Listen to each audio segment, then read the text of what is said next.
you this table better than the big.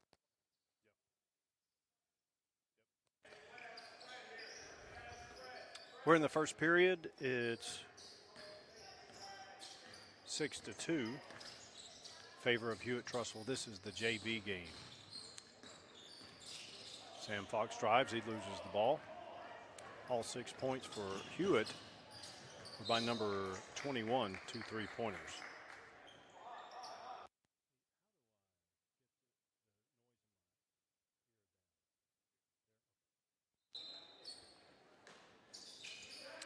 Hewitt inbounds underneath their basket. It's 21 Lang. Again, he's at 2 3-pointers. That's an over and back violation. 2:22 remaining, first period. Coxhead to inbounds. McQueenie, he's a freshman for the Jags. He's on the left wing, gets it out top to Smith. He drives. Ball deflected out. Spain Park ball.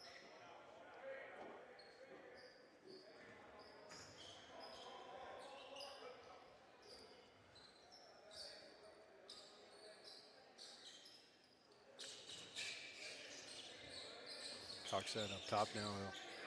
McQueenie back to Coxhead.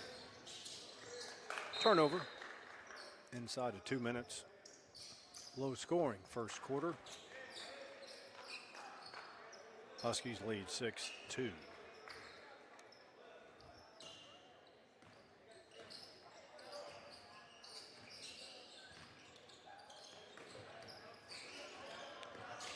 Double zero Crawford in for Hewitt. That's number 2 Phelps. He drives, dishes. There's Lang again, another 3-pointer. That's his third. He accounts for all 9 points for the Huskies. Hewitt leads 9-2. Sam Fox. Ball turned over. Crawford with the ball. Back to Phelps.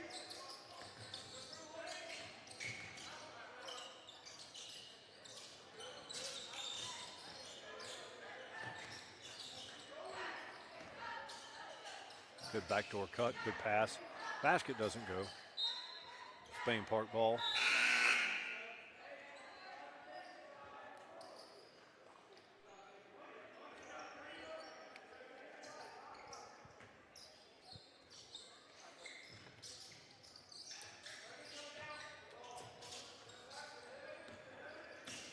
Fixler with the ball for the Jags. Now freshman McQueenie. He drives back out.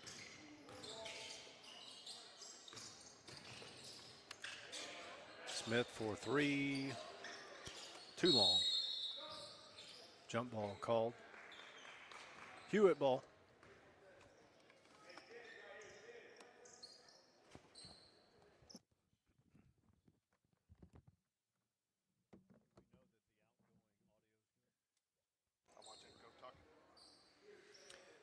Hewitt with the lead, 9-2, inside of a minute to go in the first quarter.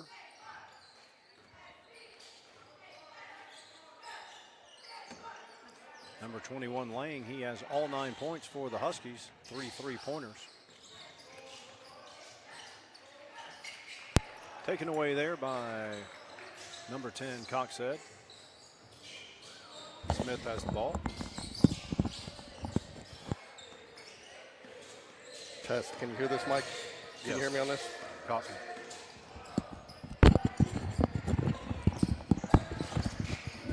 Another jump ball. This time it will stay Spain Park.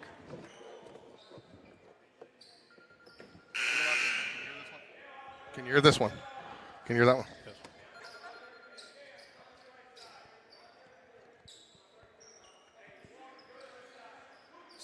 .9 seconds remaining, first period. Owen inbounds, back to Owen. He drives. 1.3, time to catch and shoot. Time to catch, dribble, and shoot with 1.3. In comes Guthrie for the Jags.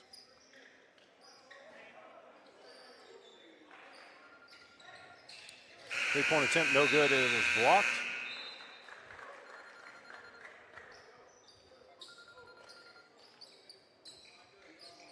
At the end of one, it's Hewitt 9, Spain Park 2.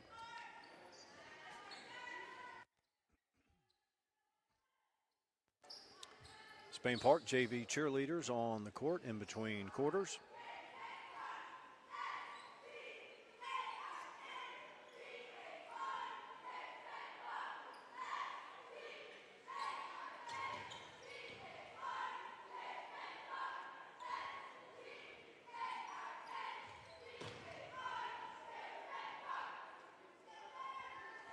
Well done, girls.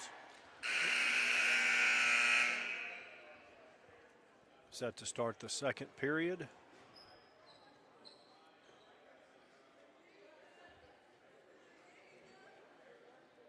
Seven-point lead for the Huskies.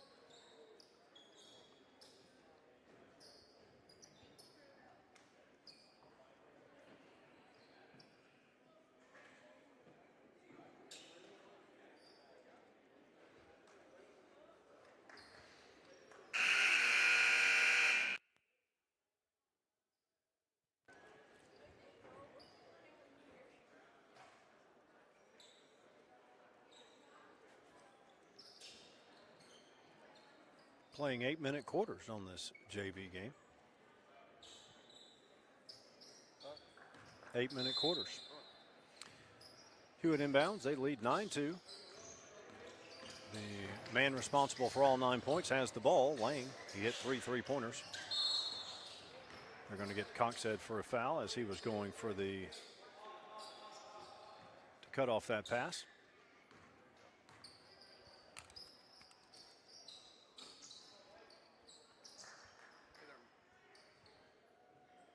Hey there, Mike. How you doing today? Doing well. So I got everything set up here. We got had to do a little extra setup tonight because we're going to be joined by several of the seniors tonight. With it being senior night, are going to grace us with their presence. Tell us a little bit about what Spain Park basketball has meant to them over the years. Yeah, it's a big day. Yeah, it's hard to believe. Talked to Coach Latch about it last night. We'll air his show a little bit later today, but you know, it's hard on the coaches. I mean, these coaches spend a lot of time with these players over the last, and senior nights are rare. You're right. So, well, a couple of years for the girls basketball team, they didn't have any. I know. So last year being one, correct? Yes, and they do have one senior this year, but then next year they'll have about 7 or 8. And I actually read a story the other day, Mike. Can you tell me how this works? I just thought it was very interesting. So I was doing a little bit of research for senior night, and I saw a coach actually started 8 players in the game. Got the technical? Got the technical because, you can have as many people on the court once they tip the ball that it's in play. Got the technical, gave up the 2 points, and then took 3 players off so all the seniors could get the start. Yeah, I like it. So, and, the coach actually said it did more for his team bonding because they didn't separate, they honored all the seniors the same way. And they said it played one of their best games and kind of rolled into the playoffs. And they didn't win a state championship, but I think they went pretty far. But I thought it was a good story. Yeah, absolutely. It's a big deal, and especially for a lot of these players that have gone through the grind for 3, 4, 5 years, 0 for 3.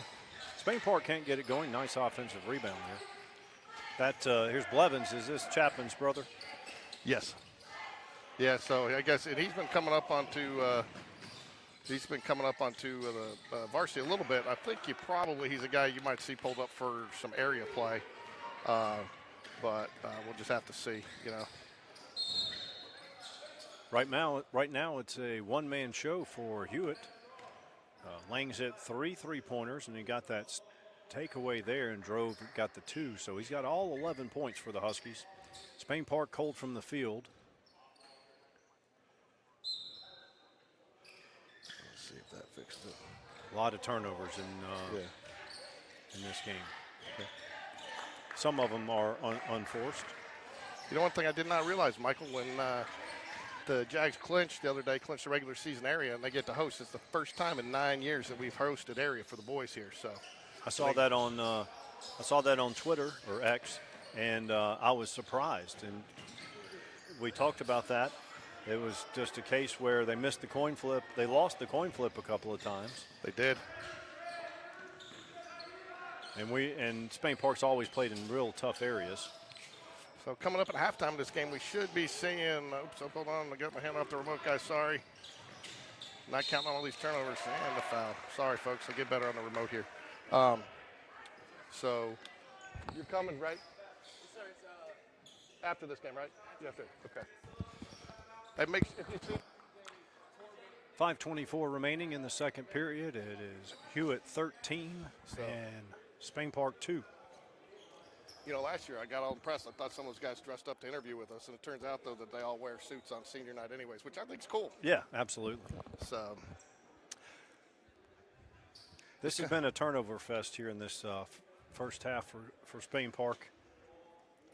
You know, one of the questions that I asked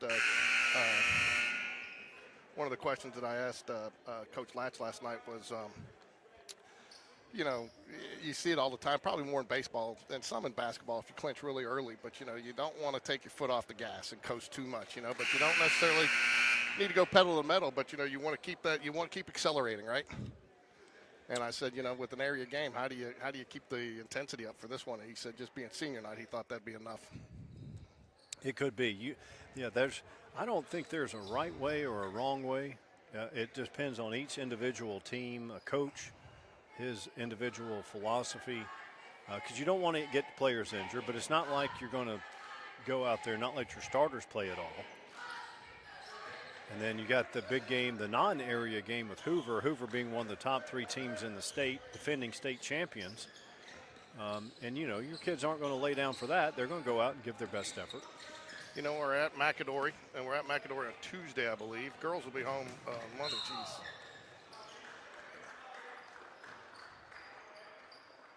There we go. No wonder I couldn't keep up. Got it zoomed out too much. Zoomed in too much.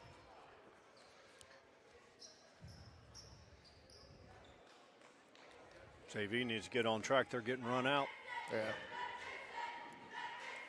First free throw up and good. That extends the lead to 13.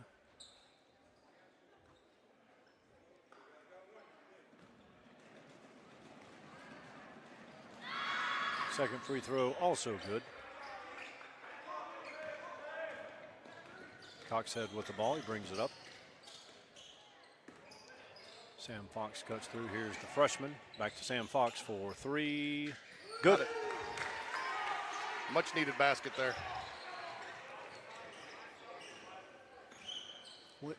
Cuts the deficit down to 11. Here's Lang. He drives, scores. He's got 13 of the 16 for the Huskies. 0 for 3, left-hander off the back iron. 4:27 remaining, second period. Lead is 13.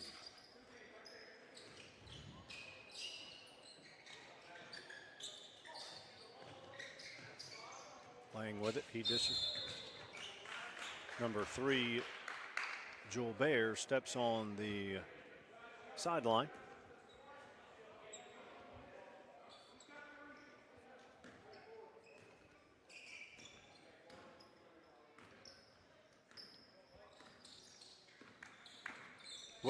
Was it a random event that they, Owen drives, left-hander off the glass and off the rim, no good. Was it a random event? What? That they played, they're playing 8-minute quarters in this game? I don't know. You know, that's one thing. There's been a little inconsistency there from crew to crew, and from the other thing too. There's been a couple times we've been up here early, and that's actually been freshmen down there because they rotate back and forth. Right. Yeah, you're true. That's it. I could be confusing the two. Okay, the lead's now 20-5. 3:27 remaining. The turnover margin is massive. I would say Spain Park has 12 or more turnovers in this first half, maybe 15. Most of them really unforced. Sam Fox on the low block, out. Coxhead for 3. They're about 1 for a lot from three-point range. Here comes O.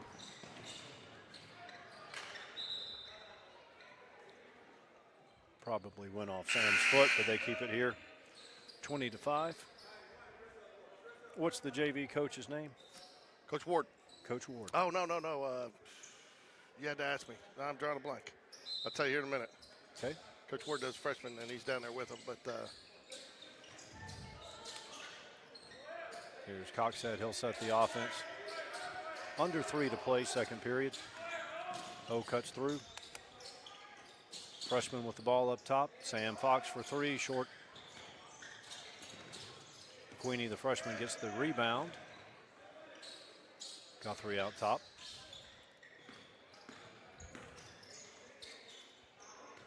O in the corner. Cross-court pass. Sam Fox for 3. Back iron, no good. you love that long rebound off the back of the iron. That's the lone thing. That's long. Lone thing that the Jags have gotten right in this half is some pretty good offensive rebounding. They trail by 15.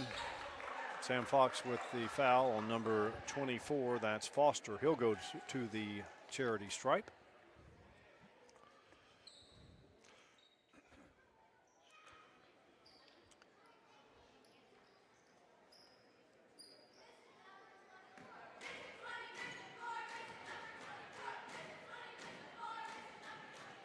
Free throw is no good. Crawford comes back in for the Huskies.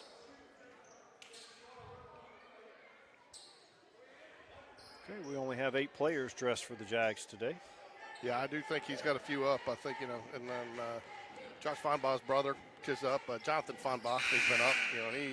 We were asking about him, missed a couple of games, illness, no injury, Okay. just illness. So, but he's back now. And then I know you were singing his praises last week, and I think even the coaches kind of commented that Quinn Davis came in and gave varsity that spark in that Oak Mountain game, and he played really well again against Chelsea on Tuesday night. He did kind of the same thing, role player, but came in and got some good, really spelled some guys and kind of gave them a spark when they needed it.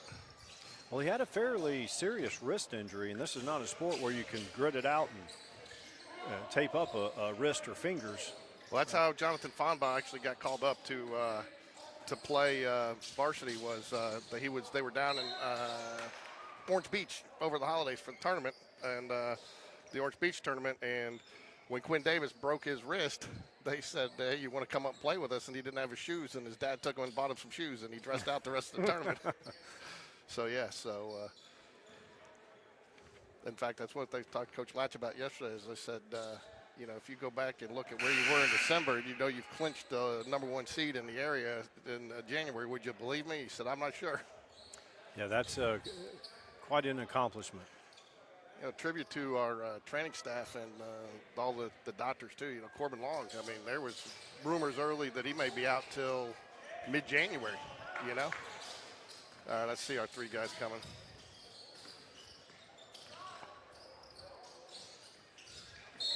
That's going to be a travel. Hey, when we interview them, pull your chair over. I like it. Nick's ready to go. He's got on the green shoes, man. He's got on the lime green shoes. So. Blevins with the ball. Freshman eyes the 3, changes his mind, drives, knocked out of bounds. 1:33 remaining in the second period. 21-5, Huskies lead.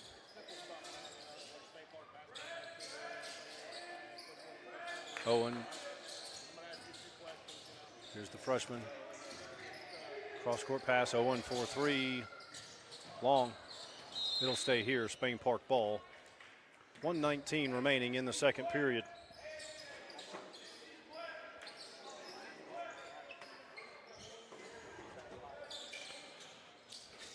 Sam Fox with the ball, back to the freshman.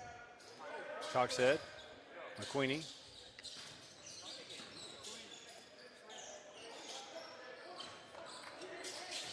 Blevins gets the ball taken away. Here comes Lang. He's had a huge first half.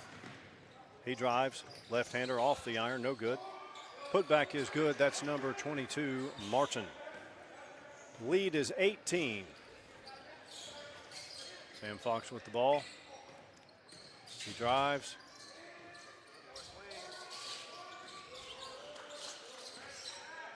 Blevins with the ball. He's at the free throw line. He drives in. Left-hander up just off the iron. He will go to the charity stripe. Down 18. 37 seconds to go.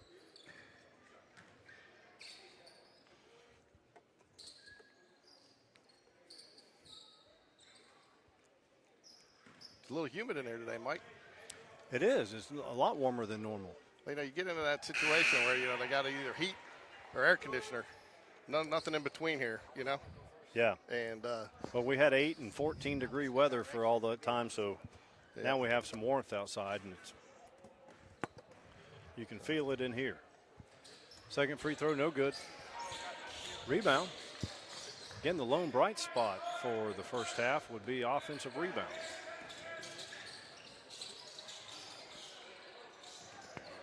Buckshead drives.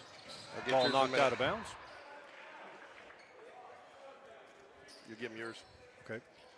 When you get done. Well, you want to pass him? No, I got him. That's how I got it set up. 2, 3, 4. So mine goes to Nick? Yeah.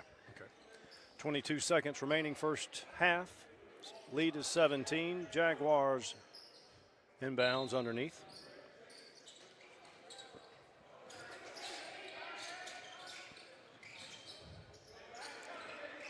Sam Fox with the ball. They're going to hold for one.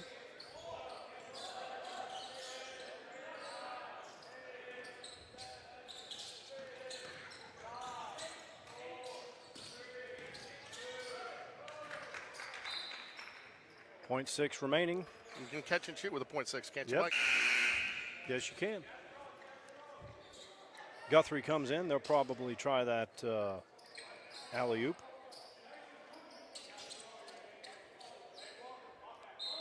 Looks like Hewitt's ready for it. That's the end of the first half. It's 23-6. Hewitt leads. There we go.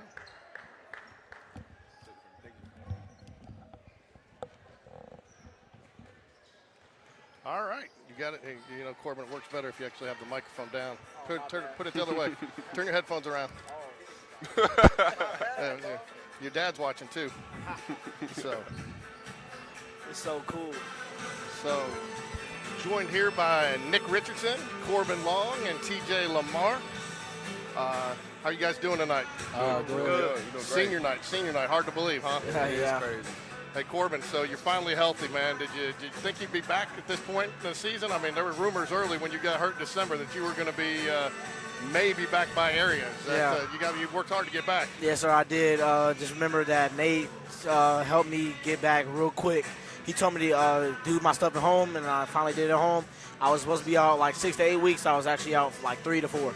That's good. And Nick, for you, that put a lot more pressure on you, and you kind of really stepped up and took a larger load on your shoulder for your team. How did that feel? Were you a little nervous when you had to kind of fill that role, fill his shoes a little bit? Yeah.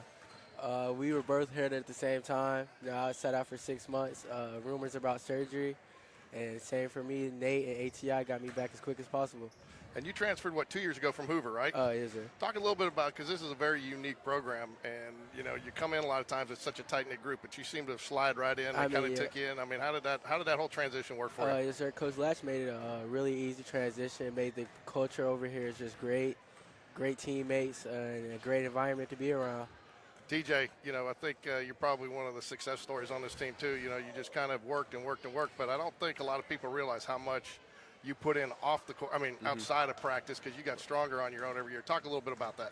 So I didn't even make the team to 10th grade. I didn't make the school team to 10th grade. I was playing rec, and so I made the team 10th grade. Then I played 11th to 12th, but I'd been going to trainers for a while, and I really especially last year, I was really in the trainer almost every day this summer, and so helped me get stronger and better and perfecting my game. How much did some guys like Zach Gray and Colin Turner and Sam Wright help you develop? They helped me a lot, actually. So, I got humbled a little bit by Colin when I first came in, kind of a reality check, I think he actually dunked me, my first practice I came in, and, it was interesting. But, Sam especially, I think, really helped me, because you know me and Sam, we've actually been pretty close. You know, especially because I trained with him all summer, and so that also really helped my game a whole lot. And so I thank them a lot. So yeah. Corbin, I hope I don't jinx you here, but we joke around about it. You know, most coaches don't like that little 8 to 10 foot jumper, but you put a patent on it, man. You're almost automatic. In fact, when we see you pull up, I almost say good automatically. But is that something you just practice, or is that just a feel spot for you? Well, it's a field spot, and it's something that I practice. I remember like 2 years ago I was shorter, so I was like 5'5", something like that. Sophomore year, and I couldn't like get shots up when I was in the paint because I was always getting blocked. And back in the day, people were so much taller. So then Coach Lash said, just get in the lane and just shoot off two. So I just perfected it. And after practice, I remember I shot 30 of those, went 25 or 30, and I just wanted to perfect it every single time because like I know I can elevate over people. So God just gave me like a good gift to be able to jump high. So I just like started jumping high, just shooting it. God perfected it. Yeah, we talk about that a lot too. I mean, you might be what 5'5", 5'6", 5'7", 5'8". Nah, like that. now I'm 5'10". 5'10", but you play like you're 7 foot when you jump, man. You got that true. elevation, and I tell you, that's such a weapon. I don't think it's a lost art shot that people don't pull up anymore. I said something about you too on the coach show, Nick. I looked over at the Chelsea game, and you're going up against a 6 foot plus guy, and you're banging bodies with him like you didn't even phase you one bit. So, I mean, so talk about a little bit about that, because you guys all have to interchange roles in this system, right? There is no true 1, 2, 3, 4, 5. You guys are always switching, right? Yes, sir. A word for our system is grit. We try to play a lot of grit and toughness, and we guard 1 through 5 everyone. So everyone's gonna have to guard every position. So you just gotta be gritty and tough. So, TJ, what's something that Coach Latch has taught you on the basketball court that you're going to take that's going to help you be successful throughout your life? Well, talking strictly basketball, you know, he helped me to like play more confidently. I think that's the biggest thing for me because, you know, when I first came in, I don't feel like I was confident with my shot or, you know, even most of my skills. You know, Coach Latch helped me to be confident in everything that I do, court-wise and off the court. So, yeah. And that's something we kind of mentioned when we're doing the games is you get very patient when you get in there. Mm-hmm. And if your first move's not there, you're not afraid to try to make that second move or sometimes even a third. Is that something that he's just worked with you to develop through that confidence? Well, surprisingly, that's something my dad really helped me with, the second move thing, because, you know, we used to play one-on-one all the time, and he would always hit me with that, you know, the up and then, you know, hit a second move. And, you know, I really learned that from him, and then Coach Latch helped me to perfect it to what I have it now. So it's been very helpful.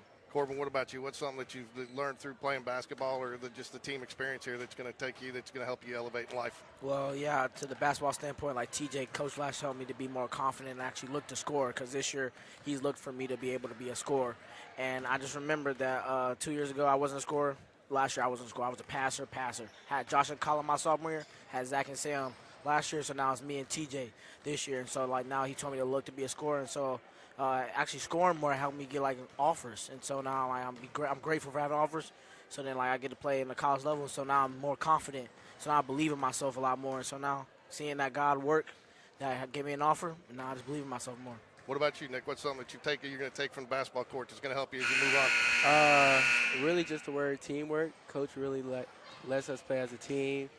And he said there's going to be teams everywhere you go. You're going to have a boss, co-workers, and just work as a team. All right. What's your favorite memory of playing in Spain Park? Playing in the Final Four last year. How about playing in the Final Four this year, right? Yeah.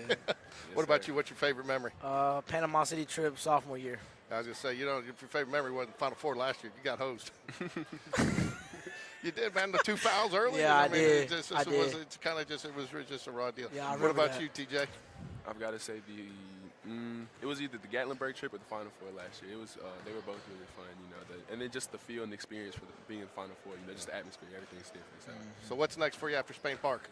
After Spain Park, you know, I'm still deciding between colleges, but, you know, I'm going to go to college, and I think I'm going to study chemistry. Are you going to try to play in college or walk on? It just depends when I get there. But, you know, as of right now, you know, I might, you know, I'm talking to a couple coaches and whatnot, so it just depends. You mentioned college. What are you looking at? I'm looking at Covenant College, Montevallo, UAB, and like those three mainly because they're coming up to me a lot. And I'm just praying to God that I can just stay home because I really want to stay home. But if I got to go to Covenant, go out of town, I'll be grateful for that because it's just an opportunity to be able to play basketball. What about you, Nick? What's next? I plan on studying entrepreneurship and owning a business with my dad one day. You know where you're going to go to school, or what you going to do next? Or are you still in the decision-making process? I mean, I might go to Alabama. Okay. Yes. Last one for you, TJ. Anybody you want to thank other than your coach? I mean, I know coaches goes without saying, but I know I want to thank my coach. I want to thank my parents. You know, I want to thank my teammates. You know, these two right here also. You know, especially I want to thank them. Thank my other teammates. You know, that aren't here yet. I just want to thank Nate, and I just want to, thank for everyone who helped make my experience a great at Spain Park basketball. What about you, I just want to thank Coach Ladd. I just want to thank these two beside me, man. TJ especially helps me hold myself accountable, and my bro Nick beside me, man, helps me become a better point guard every single day. And I just want to thank my other teammates, man. Even though sometimes I be down on myself, they always lift me back up and always help me get back on the right track and always looking to go to the next play. What about you? Yeah, I definitely want to thank coaches, family, teammates, and everyone who just helped me become as great as I am. The last question for you guys, and you can answer this one collectively. You guys seem really connected on the floor, like really comfortable with each other, almost like you guys are in each other's head. Is that how you guys feel when you're out there, or is that just how it looks up here? Just feel how we out there, man. Every single day after practice, we're always the last three to go because we always bond together. We're always together. Always want to do something with him. Last game I ate with TJ. Then before that was with Nick. Always want to be beside my bros, and like on the court, that shows. Well, we really enjoyed watching you guys play. We want to wish you guys good luck tonight and through the rest of the season. And anytime you guys come back after you graduate and you want to get on the air with us, you're more than welcome to join us. Yes, but sir. Good luck tonight. Enjoy your senior night. Be nice to your parents. It's hard on them. It's harder on them than it is on you. But go Jags. Yes, Go sir. Jags. Go Jags. Thank you. Good job, man. Finish strong. That wasn't so bad, was it? See, I think that's better than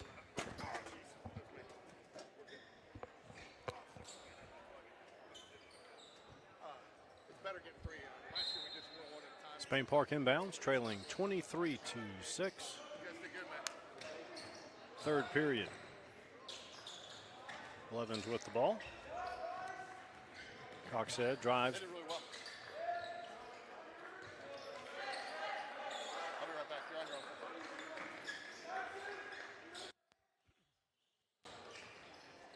own. Coxhead left wing being pressured.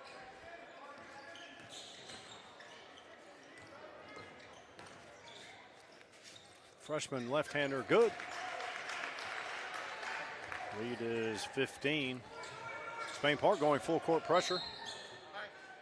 They're going to call McQueenie, the freshman, with the foul.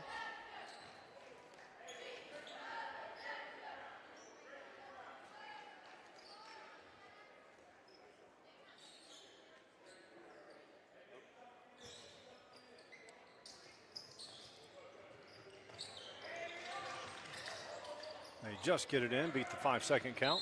Owen knocks the ball out.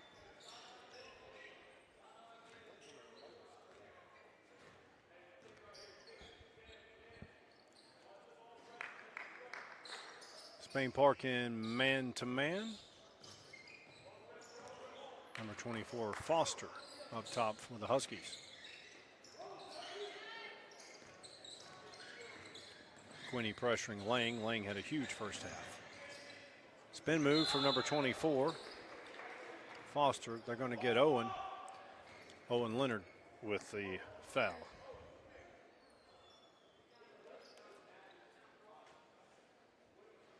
.7:02 remaining, third period, second half.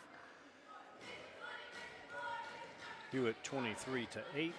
Now, first free throw, no good by Foster.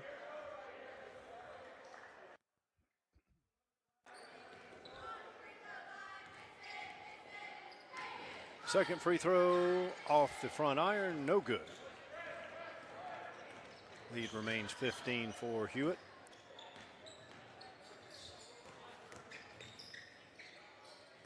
Coxhead with the ball. O, Guthrie, back to O. Guthrie on the right wing, he dribbles to the elbow. Here's Blevins. He spins inside, left-hander, good. Nice move by Blevins. Leads 13. Good drive there by number 3, Jewel Baird. Owen drive short. Short corner, shot is good. They're going to call, looks like Guthrie with the foul.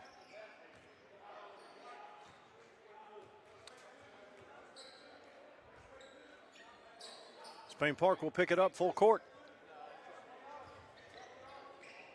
try to create something, cut into this lead of 13. Clock now at 6:12 remaining, third period.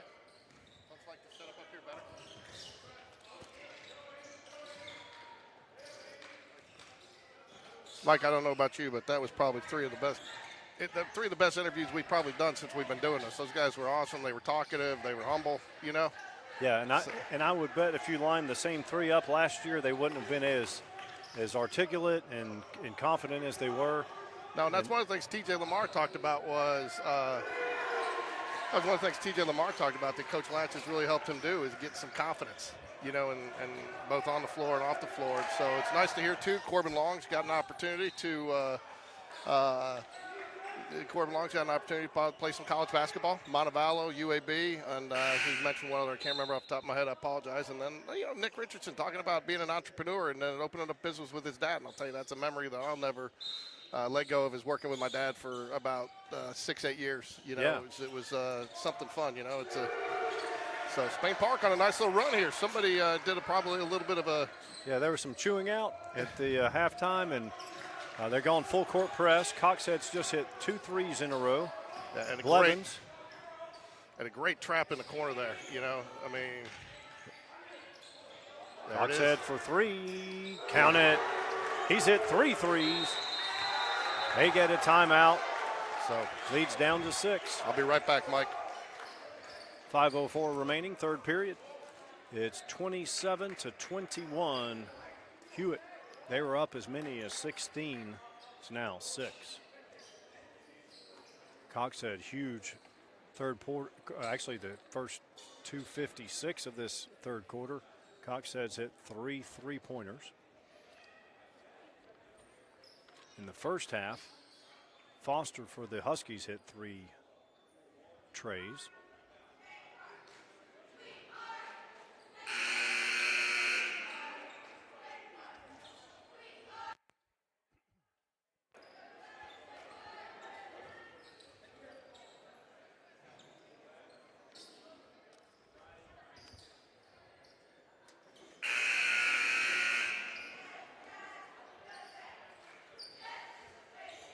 We're set to resume play. Spain Park's going to stick with this full court pressure. It's been a big part of their comeback, getting this game to a manageable score.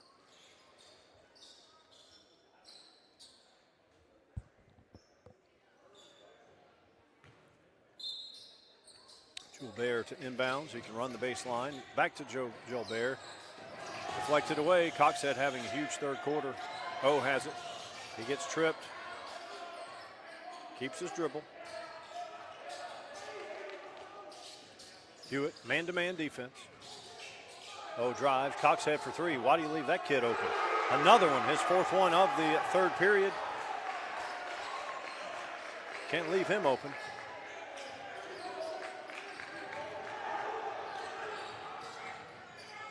That was a blatant push by Crawford. They didn't get the call. And then they, Not sure what's gotten into Spain Park this half, Mike. well, Coxhead hitting 4 for 4 from three-point land helps a lot. And then a lot of opportunities created by the full court press, which they did not do in the first half. I think that's one thing you see at this level, still JV, with the maturity. It's tough to sometimes make that adjustment if somebody, you know, especially if they throw something at you weren't quite expecting. Coxhead drive, short corner, running one-hander. Good. He's got 14. The lead is 1. It was as many as 16. O pressuring Gilbert. Jobert? I believe it is good move there. Is that a sorbet? It's a J-U-L-B. Gilbert. Good dish. All for naught. They're gonna wish they had that one back. 3-point game. 3:30 remaining. Blevins on the ball. Nice cut, nice pass, finished by Gilbert. Now Spain Park gets a timeout. A little mini run for the Huskies. The lead was 1, now it's 5.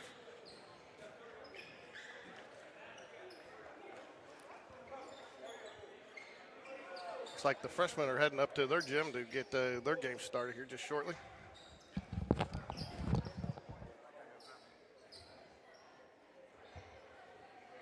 .321 remaining, third period. Hewitt 31, Spain Park 26. Again, the lead was as much as 16. Coxhead's been on fire in this third period. About 4.5 minutes. He's hit 4 threes and about a 12-footer for 2.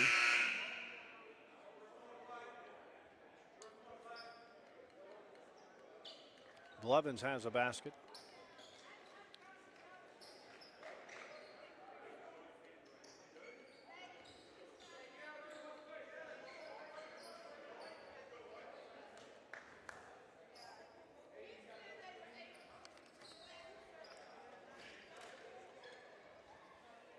Hewitt's going to pick up full.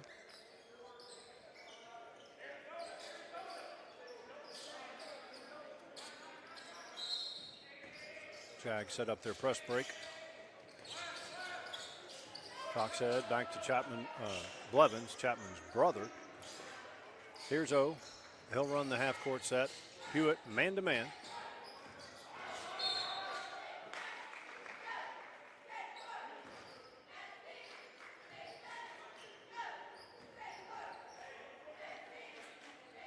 Number 11, Heinzman, comes in for the Huskies.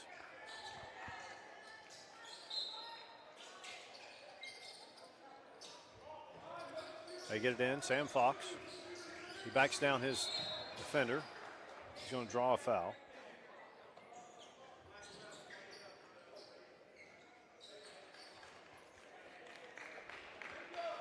.305 remaining, third period. Lead is 5. Hewitt 31, Spain Park 26. They get it out top O. Coxhead for 3 again. Count it. He's hit 5 3-pointers and a 2-point bucket. He's got 17 in the third period. Step back 3. Off the front iron, no good. Guthrie with the defensive rebound. Here comes O, pushing it up. Sam Fox takes it up strong. Contact, no foul, but the bucket. And we are tied at 31. 2:30 remaining, third period. Spain Park comes down from 16 to tie it up. Hewitt beating the pressure here. Drive and dish. Crawford, no good. Guthrie with the rebound. Blevins takes it middle. They're going to call a travel.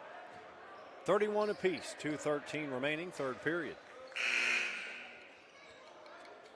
Here comes Lang in for the Huskies. He had a huge first half.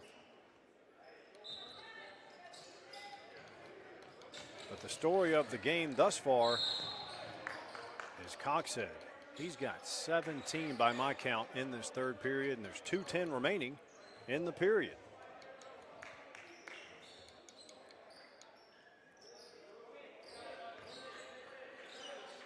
Got Sam Fox, got O, Fox, Coxhead, Blevins, and Guthrie on the court for Spain Park.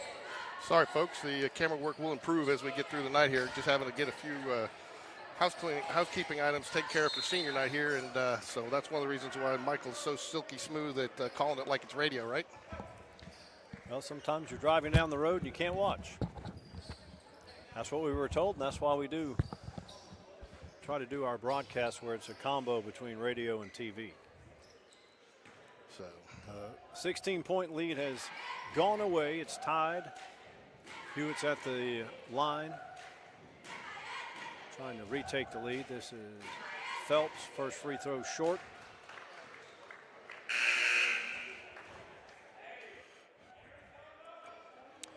Coxhead's hit 5 threes and a 2 the first 6 minutes of this third quarter. He hasn't missed. And how he keeps getting open. Second free throw is good. Hey, I'll tell you, just from the optics of it, Mike, and again, tonight's senior night, and it's a special night. And a tribute to these, and I went down and talked to Coach last, tribute to this JV team for really busting their tail to get back in it, to kind of set the atmosphere and the tone. You wouldn't want to lead into the next game after a 18, 20-point blowout, And it was looking pretty bleak in the first half. The effort was not good. And I know these guys, I think something was mentioned in the locker room about that a little bit too. You're not just playing for yourselves here, you're playing for the program. And kudos to the coaches to get these kids to respond, regardless of the outcome here. No moral victories, but, just to be down you by want to one compete. Here. Yeah. Okay, so Hewitt's still in man-to-man. They've now switched Crawford and put him on Coxhead, who's absolutely on fire. And Crawford doesn't seem to be concerned with any other players. He's playing just about almost complete denial defense. This right here is when you don't force it to the hot hand, don't use him as a decoy, but you get him out of the way and work your other four. Coxhead drives, dishes, Guthrie. He drives, short corner, out top, Sam Fox, Blevins. Trussville's getting away with a lot of body blows there, Mike. Crawford's being real physical. Yeah. Three-pointer, left-hander. Good. That's the freshman, McQueenie. Lots of rumors, too, about McQueenie looking good on the baseball field this year, too. He might be seeing some upper-level action. Okay, well, we'll call him in on the diamond. He looks good on the court, especially for a ninth grader. Spain Park has the lead for the first time of the game. Trailed by as many as 16. Then I would make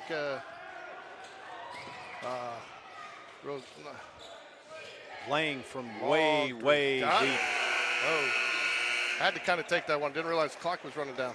He hit 3 threes in the first period, and he hit that one there. That was huge. I want to encourage everybody to stick with us here between the boys and the girls game, because we will have some more senior interviews with pretty much the rest of the seniors. Chapman Blevins, Alex Buchanan, Jackson Bradley. Who else am I missing? Josh Helms, and I'm forgetting one person. Oh, Parker Chase. And then at halftime of the girls' game, we're going to have Mrs. Coach Latch and Coach Chase. Coach Chase, who's down. Yeah. And Coach Chase is he left his girls. They're playing tonight, but came up for senior night, spent senior night with his son, which is awesome. Yeah, that is great.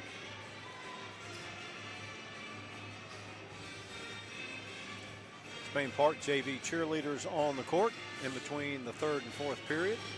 Well, Mike, if you had told me in the first quarter this would be a 35-34 game, I wouldn't have believed you. No. No, the first half was frankly abysmal. The only thing that Jags did well in the first half was offensive rebound, and that was mainly because they missed a lot of shots. But the effort in this second half has been tremendous. That, and not only that, but they definitely elevated on the defensive side of the ball. Not only and sometimes I think, you tell me what you think. You've coached a lot of basketball. I think sometimes you can use the press to elevate your defense because of the aggressive nature of the press. Right, and then sometimes, even if you're not a great full court pressure team, it changes the tempo of the game and gets the other team into something different. And when you're getting shellacked, you want to change the pace. Well, it can't get worse. So, but they changed it. It was effective. They got a few steals off of it. The half court defense is good as well. Now Hewitt's been man-to-man the whole game, and their defense is good. It's not like they're laying down. It's just Spain Park started hitting those shots, especially Coxhead. 1 point game. Nice backdoor cut. Nice feed. Now it's a 3 point game. Is that what you call a blown coverage there, Mike? Yeah, that was the classic V cut. And as soon as your defender has his head turned, you're going the other way. Here's Lang, big game, nice pass.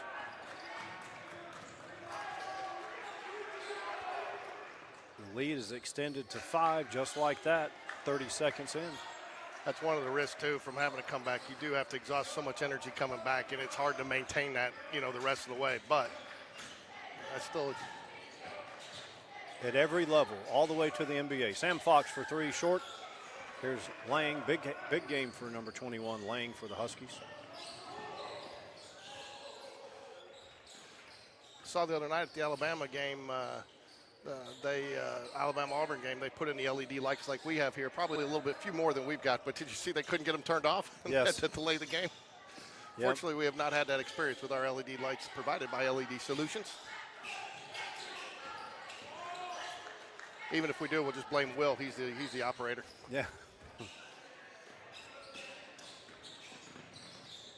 Got to give Will some props. Everybody heard us talking about the food truck the other night. I hit it on the way home, and it was worth it. Really? So I'll go ahead and give him. Going to give him a pass for being late to the broadcast, because he was late to the broadcast, and he said he stopped at the food truck, and so I was giving him a hard time the whole time. And all I had was concession food stand, but I said I got to go try this food truck right over there off 280, and it was good. Tacos, burritos. It's right there in that Shell station. Okay. They stay open late, man. It was actually, in these days, an economical meal. It wasn't $18 for a sandwich? No. I got like 3 tacos and a burrito because I took some home to the boys. And, I mean, we're talking authentic steak burritos, steak burrito, big one, $12. Nice. I'll be out in Vegas next week. I don't think you can get 4 French fries for $12. But they're the big ones. Finger size. Second free throw is good. He missed the first. That cuts the lead down to 4. Trap in the corner. Lane gets out of it. Hewitt's done a good job breaking the press after the initial wave. Three-pointer no good. Here's Blevins with the defensive rebound. Freshman with the ball. It's knocked away. He gets it back.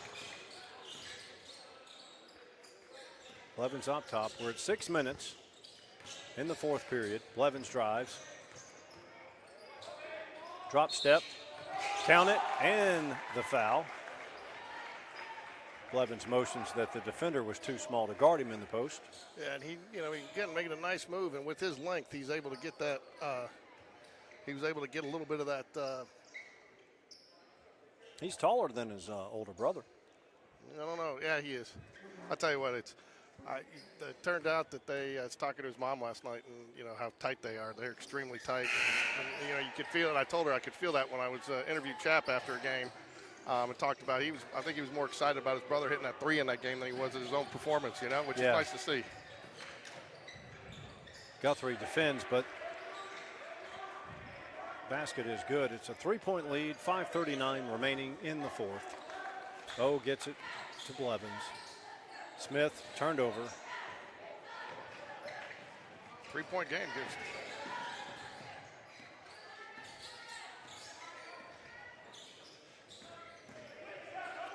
Drive, left-hand shot, very nice move there. That's Joubert. He's had a solid game as well. Leads back to 5. It's nice to see, too. That's another thing, lost art. I was talking to Corbin, his little 8 to 10-foot pull-up shot. You just don't see a lot of kids take that anymore, but, it can be such a weapon because everybody collapses. They think you're going to drive. And, again, don't see a lot of kids putting it high off the glass, soft like that these days, to take the defender out of it. You put it high off the glass like that, it's a real advantage if you can do that. In Corbin's case, he's benefited from his vertical leap has to be 32, 35 maybe. And so he doesn't have to worry about even the bigs getting a hand on his shot because he can elevate. Yeah, we joked around. He wasn't real happy, though. I said, what are you, 5'4", 5'5"?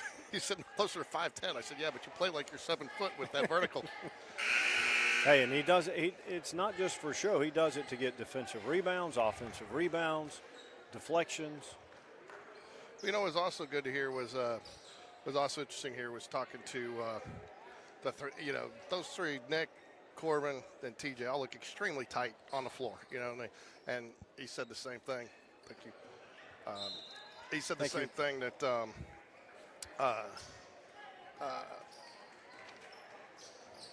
Rachel gives us our rosters. Throws it out. Another turnover. 5:05 remaining. Spain Park's going to pick up extend the pressure full court here.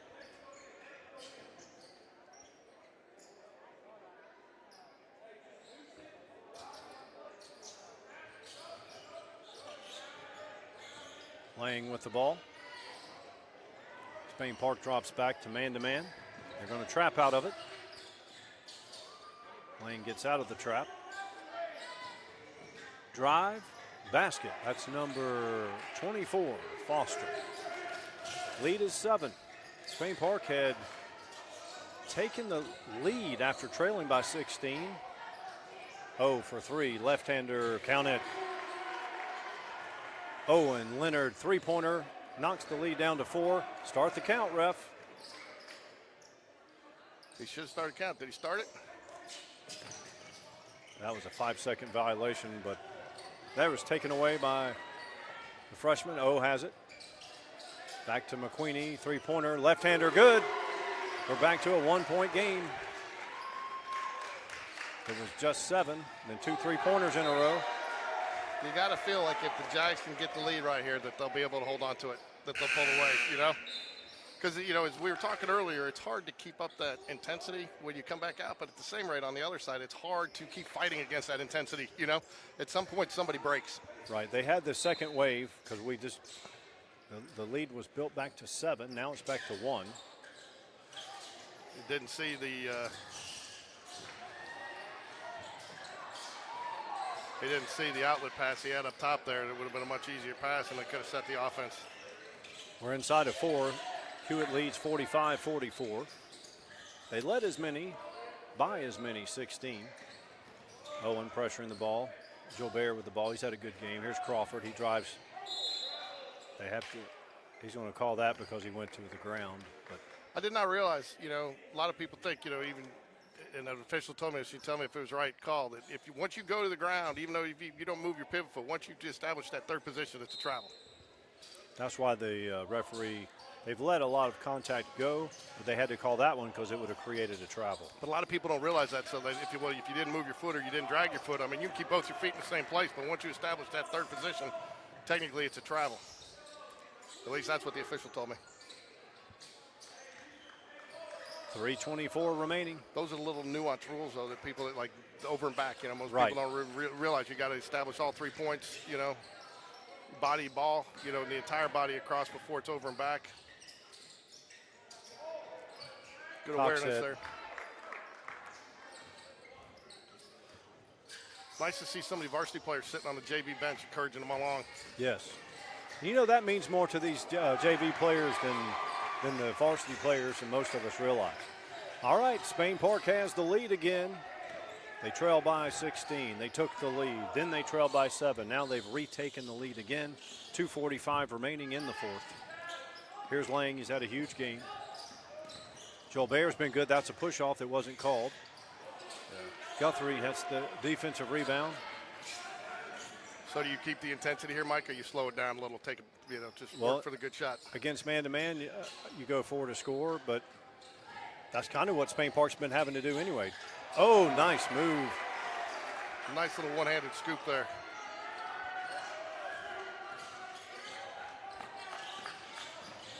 Another TO. This time Spain Park leads by 3. 2:12 yet to go in the 4th. Owen Leonard, nice move there. Yeah, coming up next, we have the Lady Jaguars, but in between, we get to talk to the remainder of the seniors tonight on their special night, senior night. Hopefully, we're going to be talking to the cheerleaders. A lot of them are going to be recognized tonight, but looks like we're going to be hopefully going down to Orlando with them, Game Day Sports Radio, and following them around a little bit, their thing. So we'll probably try to talk to some of them. We'll definitely get some video coverage, and I don't know about streaming live. We'll see. No, I don't know. Hey, we can stream live from Disney World, follow them around a little bit. I'm sure they would love that. And they're thrilled. We talked about bringing one of the cameras and following them around, you know. So, got to bring the small one. I'm not carrying a big camera around Disney World. No. So, you know, everybody becomes a kid when they get to Disney World. That's right. It's a magical place. It is.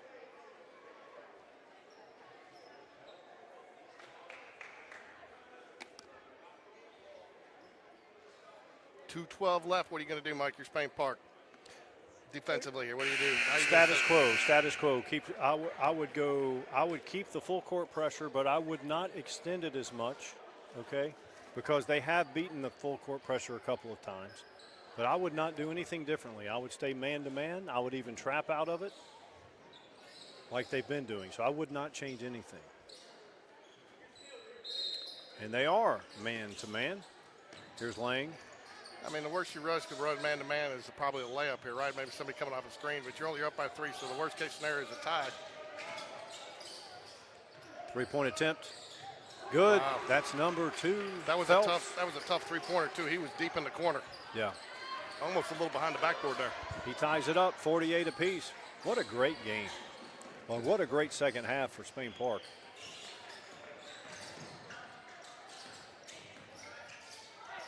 Blevins for 3, left-hander. A lot of left-handers on this Jags team. Blevins, the freshman McQueenie. Surprisingly, Mike, both teams with only 2 fouls. So fouls, you know, the free throws probably not going to be. Ooh, there you get the travel. That's a good point. You know, We had the same situation last week where I talked about one of the opponent didn't have any tap fouls or one, and they needed to go ahead and foul because it was Oak Mountain. Yep. And now I think you're kind of just stuck because neither team, when you're tied at 48, if one team was down 5 or more, you'd be in a different scenario. Guthrie to set the pick. Quinney drives. Blevins, he goes to the elbow, spins, left-hander, up and good. Jags retake the lead, 50-48. 1 minute remaining. Laying with the ball, he has it to Crawford. Crawford drives. Gilbert turns on Coxhead, shoots, no good. Guthrie down there battling for the rebound. The freshman, McQueenie, comes out with it. Coxhead. There's a definite over the back down there, so nice to see the Jags come away with the rebound in spite of that. So here you got to protect the ball. You have to get it in. You know, Coach Latch, we were talking about the foul situation. Coach Latch did a phenomenal job with that. The last time we played Trussville, I think there's 8 to 10 seconds left, and we only had 1 or 2 fouls, you know, and so he would foul them every couple of seconds, make them get that inbound at work so they could get things set up. And by the time they got done, you know, now they were sitting on 4 fouls, so you got to be careful there, but up by 3, you know, they only had 2 or 3 seconds to really get a shot off. Guthrie back to O. Hewitt coach sends in number 1, Armstrong, to absorb some of the fouls. 4 fouls, though, so next foul, Jags will be shooting 2. Got to get the ball inbounds safely. Crawford's done a good job of on Coxhead when Coxhead was absolutely incinerating. All right, so it's going to be Blevins at the line. What's Blevins' first name? I know his brother, Chapman. Crawford Blevins. Okay. Apparently they like a lot of C's in there. Cooper, Collier, Crawford, Chapman. Okay. I think it's Collier. Okay, got 31.7 seconds remaining. And Spain Park leads by 2. I believe Crawford and Collier twins. Does Crawford play baseball like Chapman? Yes, he does. Is he a pitcher? I think he pitches a little bit. You know, we didn't get to do, that's one of the things, you know, with the lights and everything, you don't get to do a lot of JV baseball games very often because a lot of times JV tries to go somewhere and play 2. Okay. So when, you know, you were here for a varsity game, a lot of times you'll see JV over, if we're playing Oak Mountain here, varsity JV's over at Oak Mountain playing 2 doubleheader there. Okay. And that way you get, you know, that's why you see a lot of the JV teams a lot bigger and get a lot more reps, you know, by doing it that way.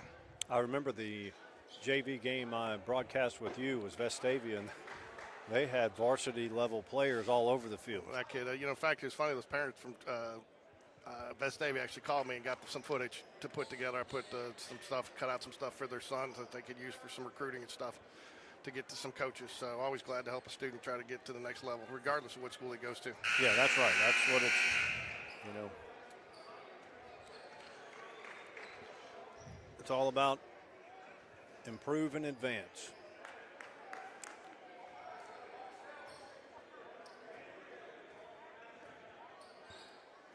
So I believe Blevins will be at the line to shoot 2 here, Mike.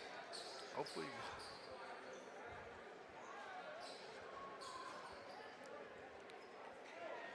Free throws and ball handling, folks. That's what matters when you get in this situation.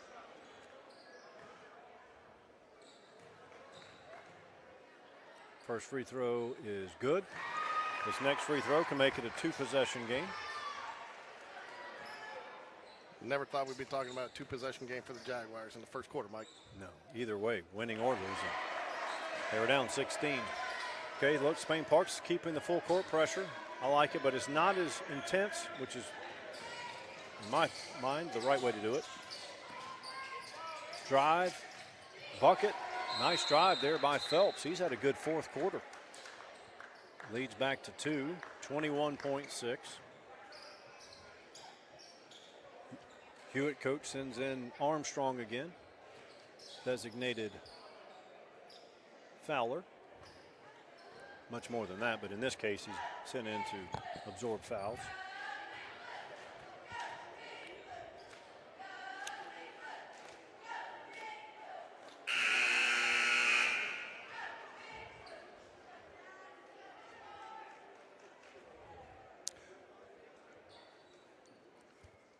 Be interesting to see who inbounds here if it changes from the norm. Also, Jaguars have Lady Jacks have one senior tonight, Zion Halliger. So she'll be, and hopefully we'll get to talk to her at halftime of the boys' game if she sticks around. Good, good. So trying to recognize all the seniors. Yeah, I think between dance team, boys, girls, and cheerleaders, they've got like 30-something kids to talk about. Nice. So I tell you, with when they're doing it for football for Oak Mountain and we did it. It was Trussville too. We went out there. It was. I mean, it was. Oh, where? There you go. Wisely done. Catch the ball. Make sure you hold on to it. Wisely done there. That's easy to still sit there and try to want to finish that play. You know. Yes. And make sure you catch it. And if it's still there, then you can go in and lay it up. But if not, just hold on to it. Let them foul you. I'll tell you, the basketball IQ of freshman and JV has really impressed me. Both. Owen knocks down a big free throw there. Well, I think that's part of it too. They don't. We've talked about this many times, Michael. I think again, it's a tribute to guys like T.J. Lamar, Corbin Long, even guys in the past, Sam Wright, Zach Gray, Colin Turner the year before, Hunter Harrod. Big free throws there. Josh Harrington. Those are the guys that really have built this program, and when they're excuse me real quick. Right now, you've got 2 team fouls. You want to foul on the inbounds the next 2 times to eat clock. Go ahead. No, and it's, and last night when they came in, I was watching them do film after film, they all came down with their books from film, and it was JV and varsity together. They watch film together, and they treat this as one program, one team.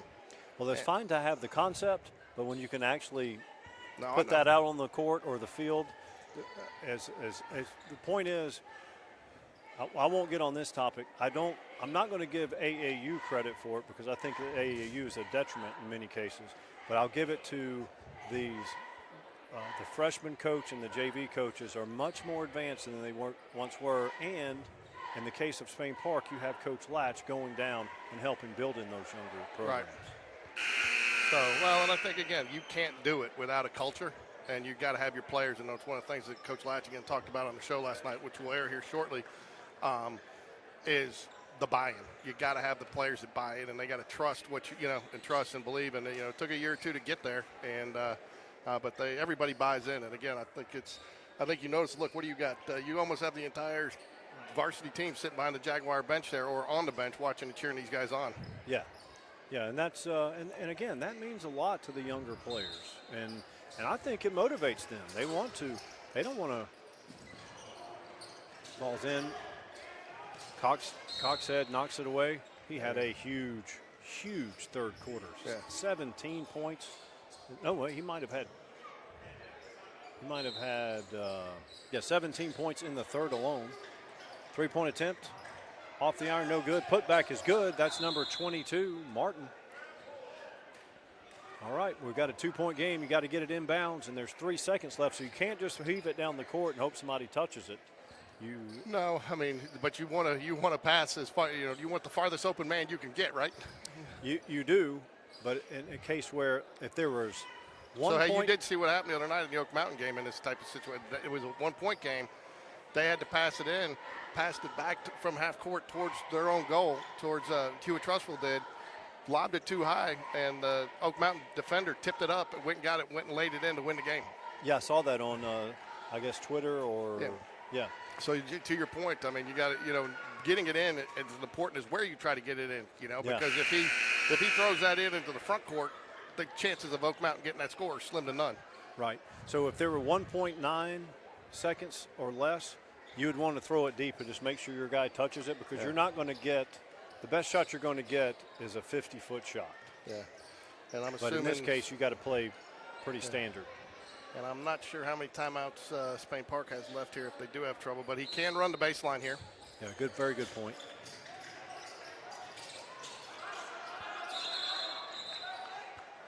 That was very close to a 5-second call. Again, here's what, you saw this situation happen the other night, I guess, and I don't want to get too much into the Portland game, okay? But you got to have an official look in there. That's the type of situation. Now, you didn't get the call till the third or fourth timeout call. Officials got to know that somebody's got to be looking at, Yeah, that Portland situation is, that was incompetence. Yeah. I mean, and then the explanation was even more incompetent and unacceptable. And then the two technicals, I think, I didn't see him do anything. Coming on, I know one of them was automatic. I thought the second one was a little tacky. Well, when you say you can't, when the head of officials comes up and says, well, a lot of times you can't hear the guy, that's the wrong answer. He heard, he just refused to grant the timeout. Okay, we've got 3.4. Well, they need to put time back on the clock because it was 3.7.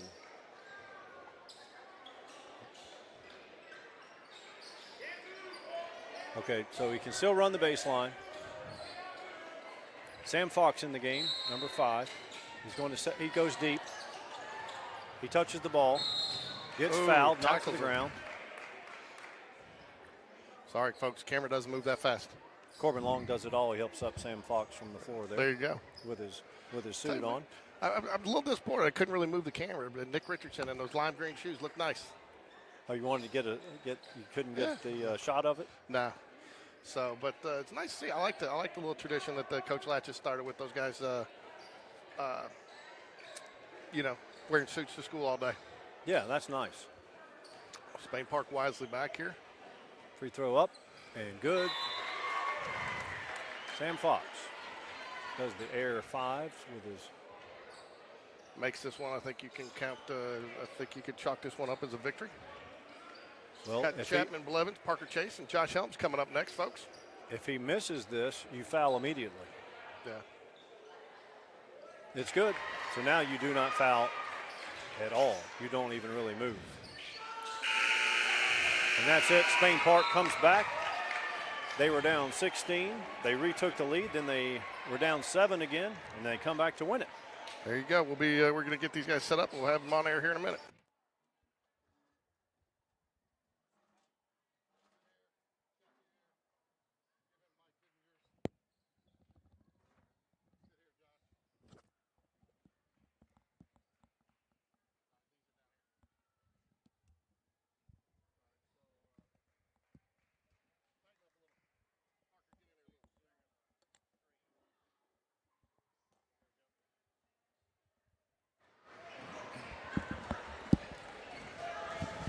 You guys good? Can you all hear me? Yes, sir.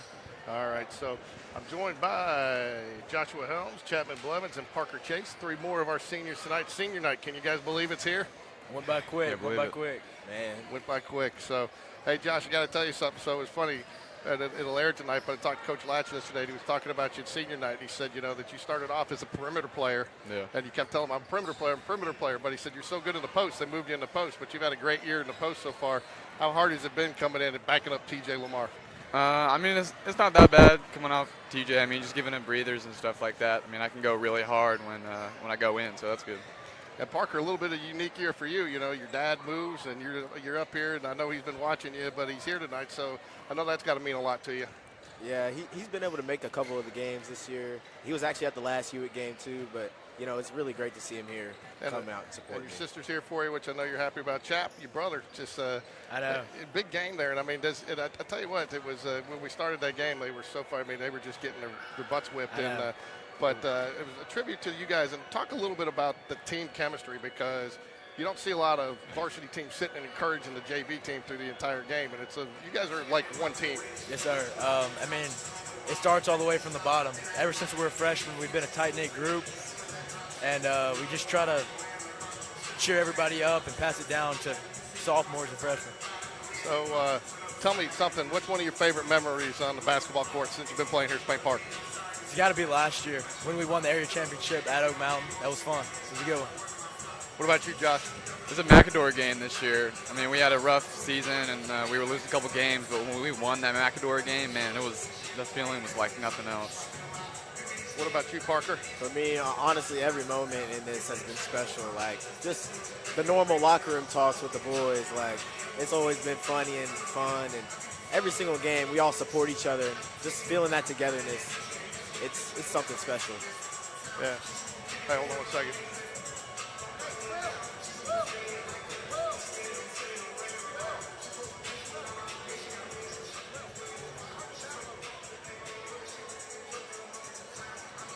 Sorry, I had to get them turned down a little so they could hear you. Hey, Parker, you're a coach's son, but that doesn't always make it easier, does it? It doesn't. I mean, sometimes I'm still like any other player.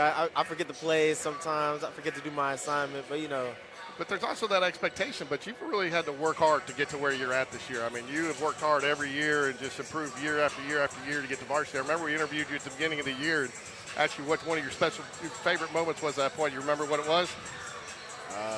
Your first three as a varsity player this year when you hit that three. So, but you're somebody that's worked and you've played a role. Just talk about it a little bit. You've been a role player for a number of years, and now you're starting varsity, and that's got to mean a lot to you.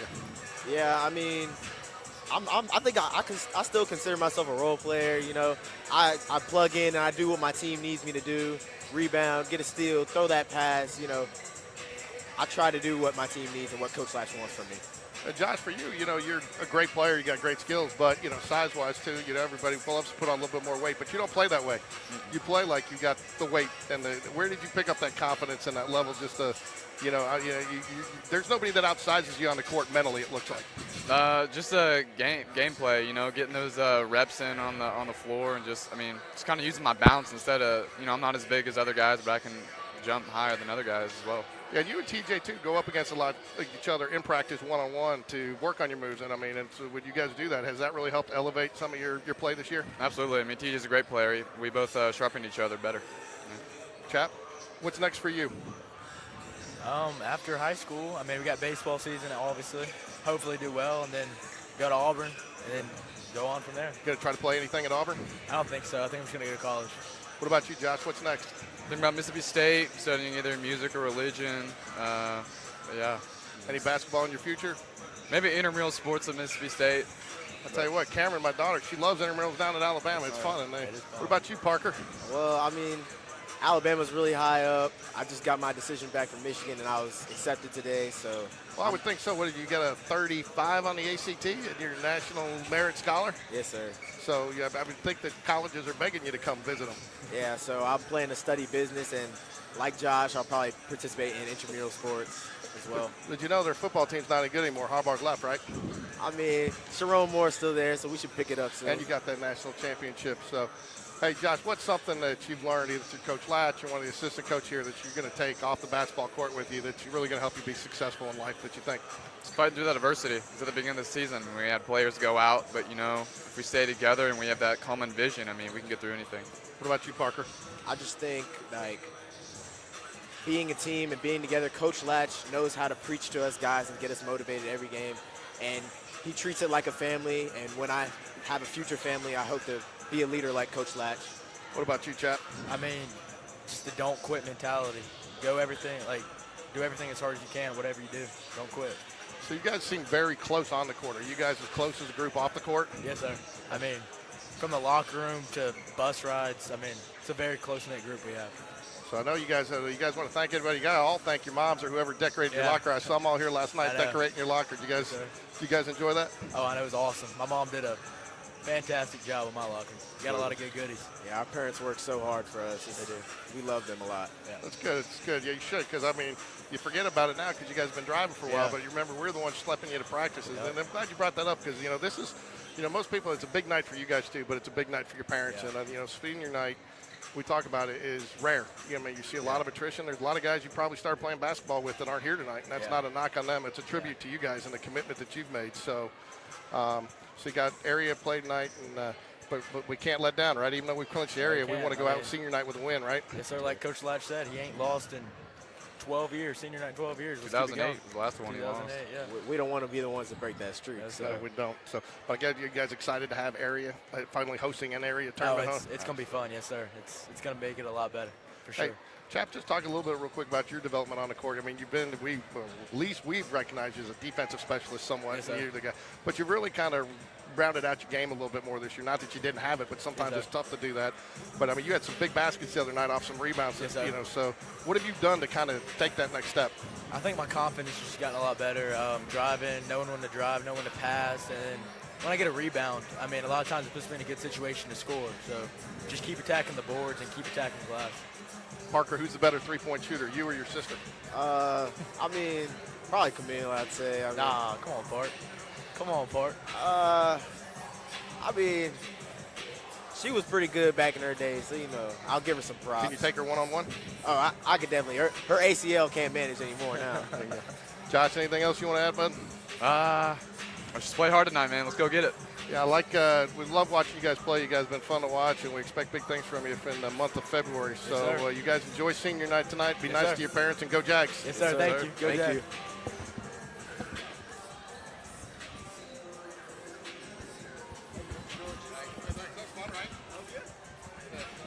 Thank you. Thanks, guys.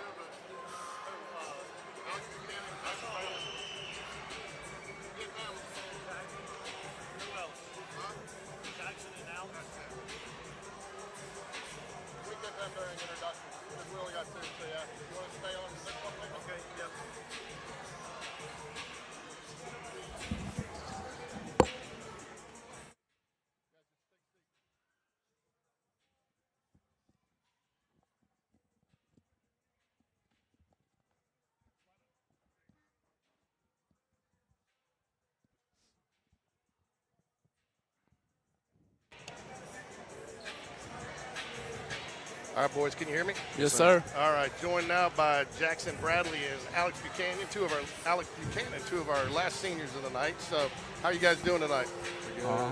I'm doing pretty good. Hard to believe it's senior night. Yes, sir. Yes, sir. Hey, Jackson, real quick, there's a rumor, though, I never would have pictured this. That you were the jokester on the team. Is that true? Oh, yeah. I make a lot of the memes, and I mess with the guys a lot, so try to bring laughter to the team. So we talked about you a lot this year. We're proud of you because you really worked hard in the offseason, not only on your defense, but you've also put on some weight. I think you're almost bigger than your brother now. Is that the case? Yes, sir. I mean, he lifts a little more than me because, Coach V got him drinking all those core powers. But, as far as size, me and him go up to the Greystone gym a lot, put in a lot of work. So.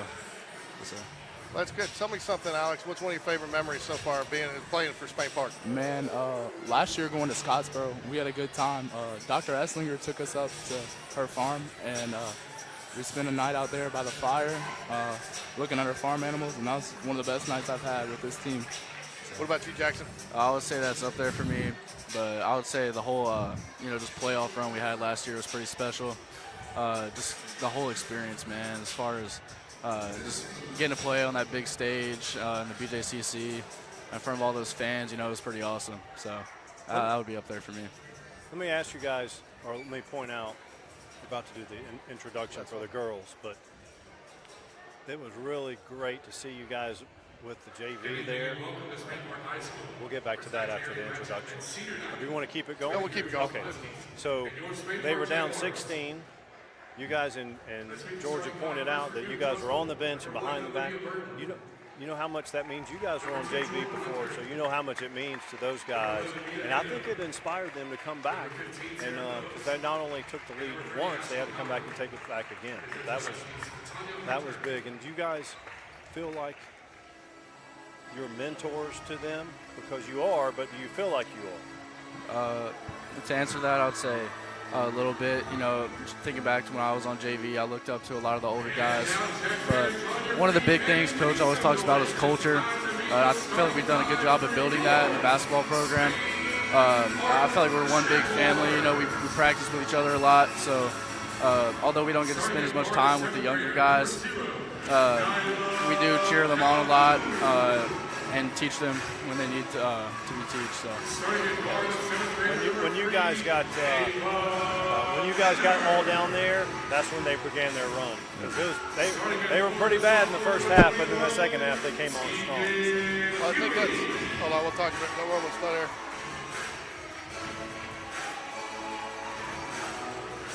Starting at board, the junior number 23, Jordan Corey.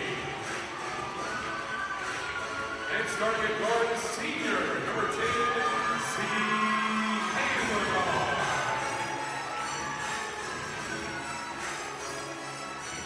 You guys talk about culture. You know, that's one thing I think, and talk a little bit real quick about what it's kind of meant to you guys. Because even as you were freshman and JV, you know, one team. Coach, it seems like he tries to create a culture of one team. It doesn't matter because I saw you guys all come down last night. You guys are all watching film together, and so you know, what has that done for you guys? That one team concept. I would say that you know, the guys before us, they have showed us that we're all one big program, and Latch has also told us that, and so we practice that, and I think it gives guys confidence. You know, the guys below us. We're always getting pulled up. Some of them have played varsity some this year, and so they come and play with confidence, and I think that's big for them. And I think like a lot of our Sunday practices, we practice with the whole program on one floor, and I think that's good to get them, you know, up to that varsity speed because they'll be there in a year or two, and I think it's great for them, and it helped me when I was younger as well. So. Coach always talks about playing to our standard, and he says the guys that play change, but our standard never changes. So I feel like that's a big thing that applies to culture. You know, guys go in and out, but our culture remains the same. So I feel like that's a big thing that Coach preaches. On that topic of culture, this is the first time in 9 years you guys are going to host the area tournament. And think of all the seniors you lost last year and all the great teams that have been to the Final Four. And this is the team, you guys gritted it out and won the area. So that's very impressive. I saw that on Twitter or X. What do you guys, start with you, Jackson, what are you going to do next year? So next year I'm still looking at what college to go to. I want to go to Clemson. I got waitlisted though. So still waiting to hear back from them. And then from there, probably Ole Miss or Auburn. So still trying to decide. I want to study something in the business field, I think. Okay.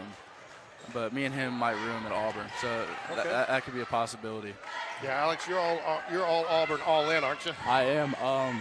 You know, I've gotten some other places that I've been looking at, but Auburn seems like the place for me. And like he said, I'd love to room with him. We've had a great bond over the years. And so, yeah, Auburn and business, like he said, we're really similar when it comes to that. So, Any particular discipline of business or just business in general and go from there? For me, I would probably say finance would be the field I want to pursue. Finance is the quarterback at business school. So real quick, what's something that you're going to take from basketball that's going to help you through the rest of your life?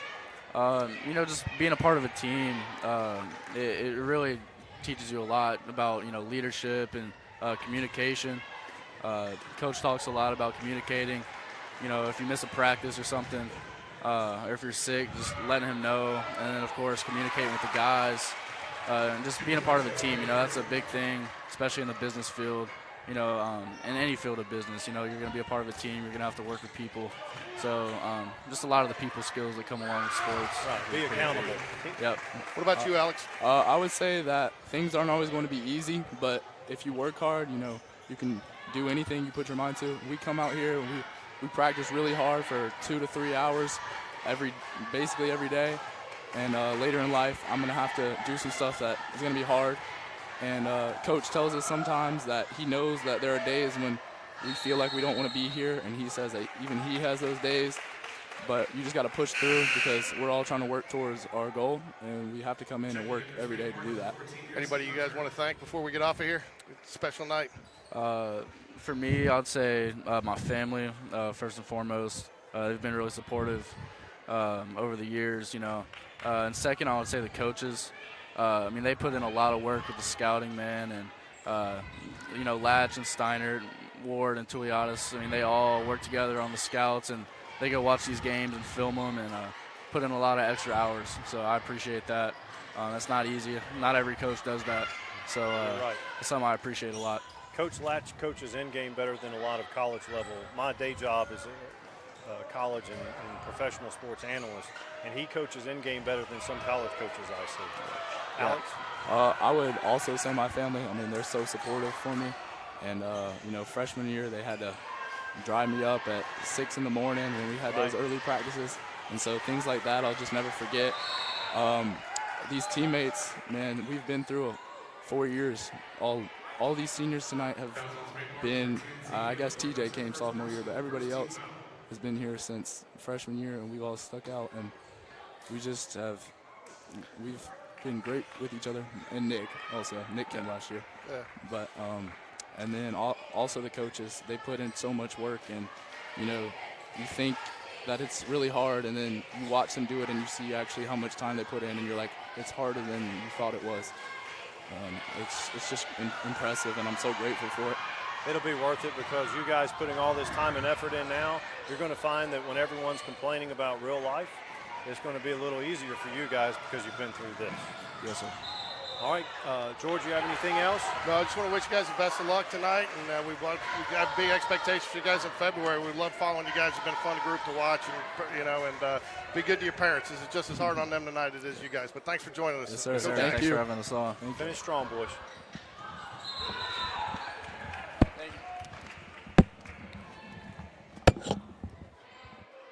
Hey, great job, guys. Great job. Thank you. Jackson. Great job. Hey, better than your brother.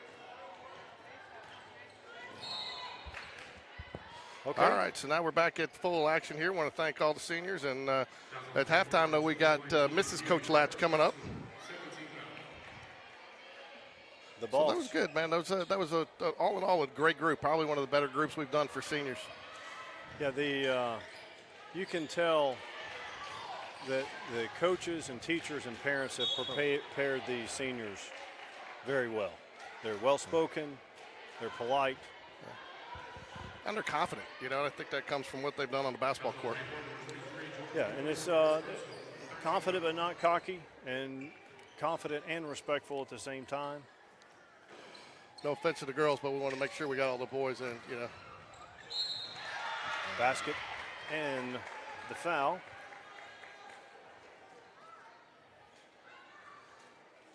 .346 first period. 9-0. Let me get our rosters out. Do you have a roster in front of you? I do. Okay. Tori Flournoy about to check in for the Jaguars. My guess she's coming in for I guess she's probably coming for Jordan Corey with 2 fouls on her in the first quarter here. Okay, and during the timeout, so let's take a look at I see some new faces on the Spain Park roster. Got a few. We had a transfer come over from Chelsea, and I'm not sure when she's going to be able to see any action, but she's been working out with the team, and it looks like she's dressed tonight. And then we had a move in, somebody who moved in from and I'm not going to tell you which is which because one's Brooklyn and one's Brook, so I'll get them confused. But one of them moved down from Maryland, and she played some volleyball, so she's just getting her feet wet with basketball. Okay. And my guess is he's called up so now and then you got the regular, and then it's finally we got some girls that have been out with some injury that are finally dressed out. So okay. Yeah, I see some size, and was wondering if coach had maybe gone to the transfer portal. No, not yet. No, so we're still waiting on some. Oh, thank you. How you been? Good.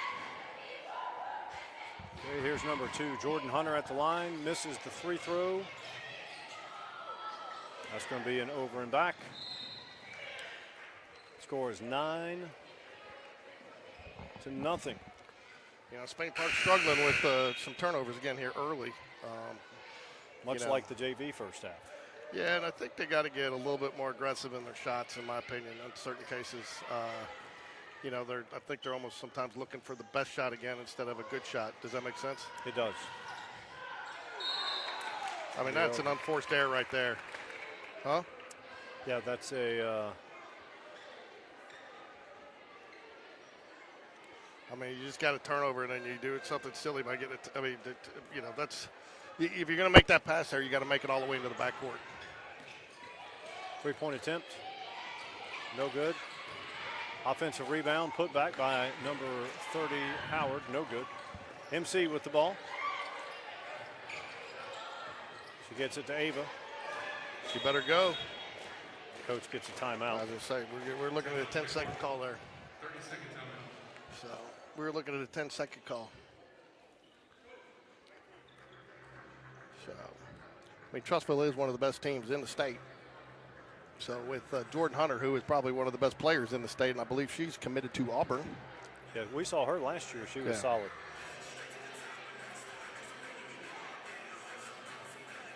I believe we broadcast the game from Hewitt last year, and she was really tough to defend.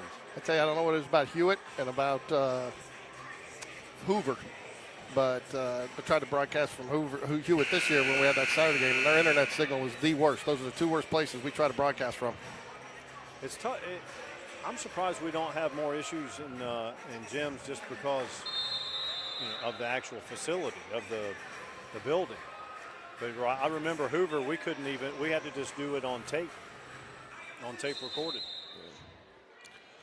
Full court pressure. Hewitt leads 9-0. Ava Leonard to inbounds. It's going to be a 5-second call. On the floor for the Jags, you have Ava, Z, Tegan, Tori, and MC.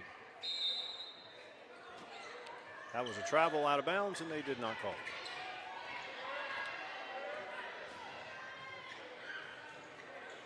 I say that. Now we've got some signal issues here. Going to get Ava Leonard for the foul there. That's the 5th team foul. No fouls for Hewitt. Referees don't understand that they're at the free throw line.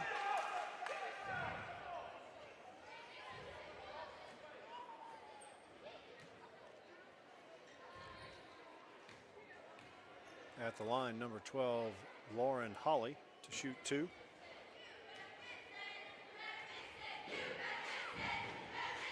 First free throw off the iron.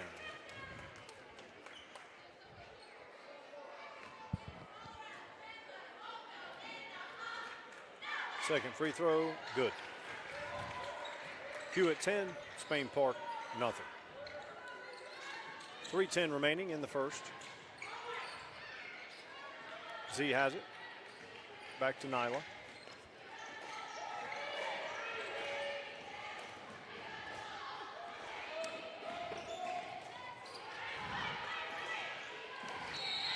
Tegan with the ball. Z gets knocked to the floor.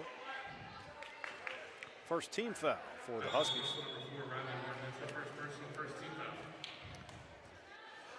Number 23, Kennedy Gill, in for the Huskies.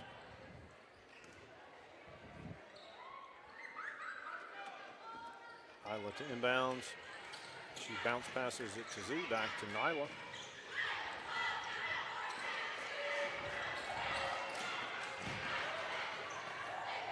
Tegan back to MC. Tori out top. She drives, spins back.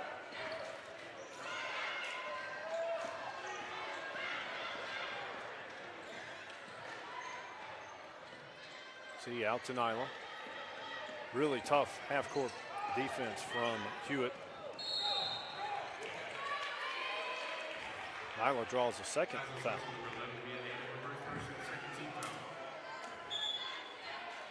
Jordan Corey going to check back in for the Jaguars. JoJo in for Z. So on the court you have Z, MC, Ava, JoJo, Tori.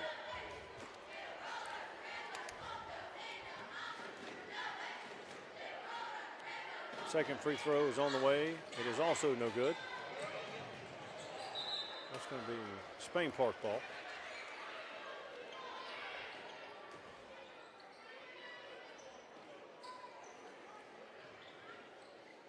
Jordan gets it into MC. Back to Jordan. And they get it across here. They do.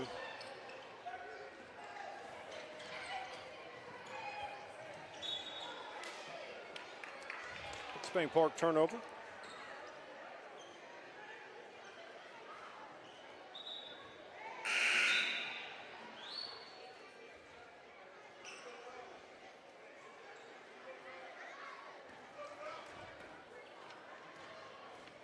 Number 4, Riley Martin brings it up for the Huskies.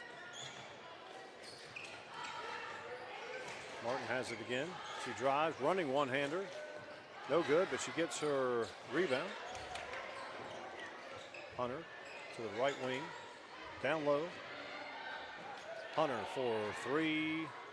Nope. Number 15, Sarah Phillips, gets the offensive rebound. Three-point attempt off the back iron, long.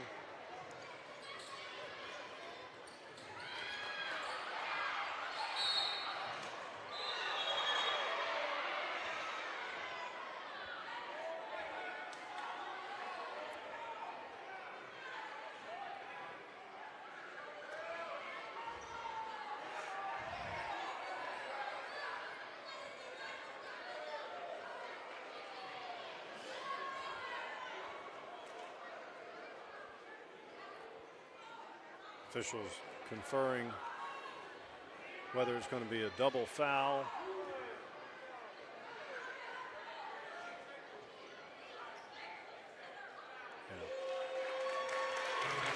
Yeah.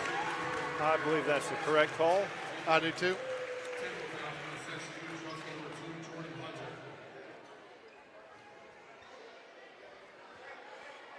That Jordan Corey picks up her third foul, but we'll shoot the try to get Jaguars on the board here with the technical foul. So how's that work, Mike? Will Spain Park get the ball after that because of the foul? Yes, because now if Hewitt first free throw is long, if Hewitt was in the bonus, it would work different. But since they're not in the bonus, now it's going to be Spain Park, 2 free throws and the ball. Of course, the personal foul on Jordan counts. Second free throw ball. The Spain Park ball coming in, right? Yes. Yeah, I thought that was the right call. I thought there was a little bit of unnecessary there at the end. If Hewitt were in the bonus, Hewitt would have shot their fouls, and then Spain Park shot theirs and then gotten the ball. Ava being pressured out top.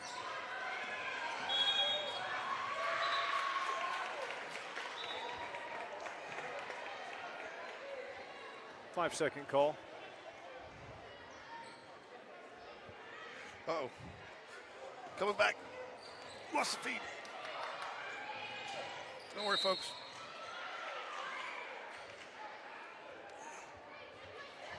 .412 remaining, second period. Spain Park trails 17-0. Nyla set to come in.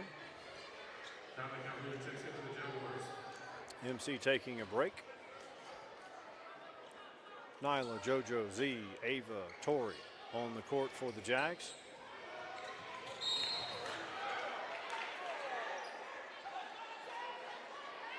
Oh, my gosh. I don't know how they wouldn't attack on that. Their legs got tangled together. It's definitely a foul, but I don't know why they're calling for a technical foul. That's the Trussville fans, that is. Game's getting a little chippy from the fans over here for a 17-0 game.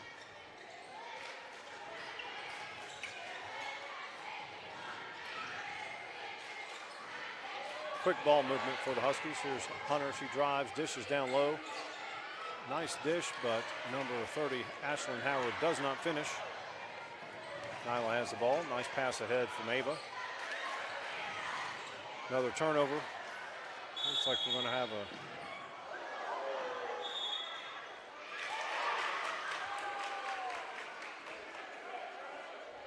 technical foul called on Hewitt again.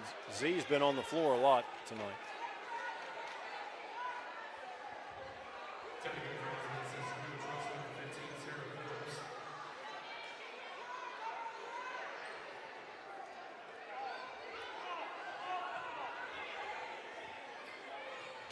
Each team with 4 team fouls. Ava Leonard at the line. Long.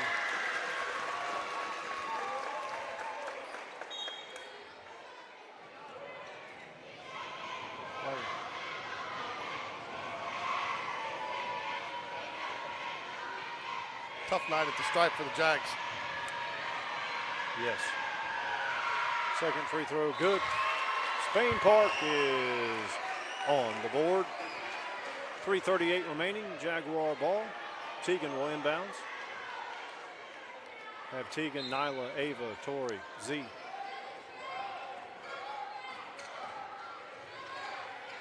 Nyla trying to step out of a trap, she does. This Trussville defense, they trap everywhere on the court. They do.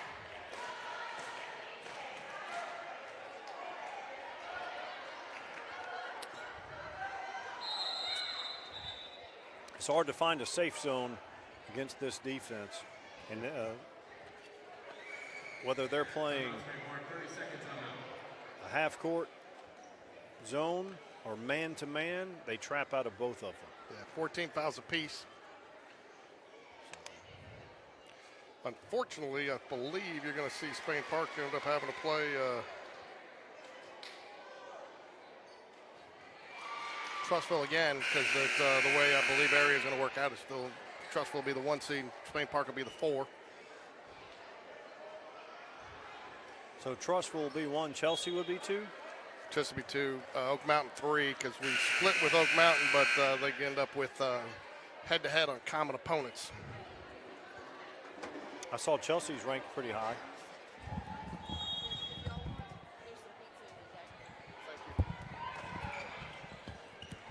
Tori, she drives.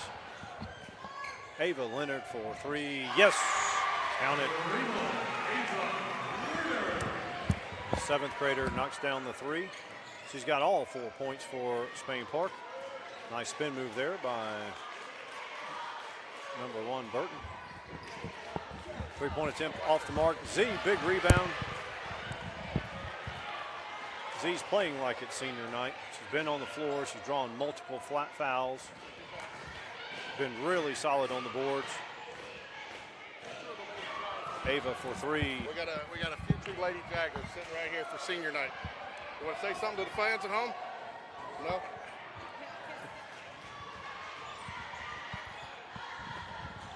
Hunter drives, misses. Martin saves it. Coach Latch's granddaughter. She's here for every game. Her dad, so got our future Lady Jag. Had to get her a little cameo on here. Saw her walking by, when after a long night, you never know what you're going to get out of a 2-year-old. Yes, after about 3 seconds, she had enough. Yeah, so I thought she might like to see herself. But she is a future Lady Jaguar. Tegan drives left side, shoots off the iron. 17-4, Huskies lead. Here comes Jordan. Hunter. They're going to get her for a travel. She better be careful. She already got 1 tee there, slamming her fist up. They could give her another one. She'd be out. 2 tees the limit.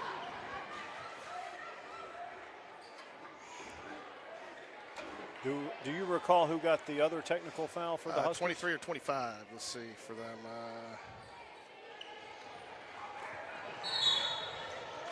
Ava will go to the free throw strike.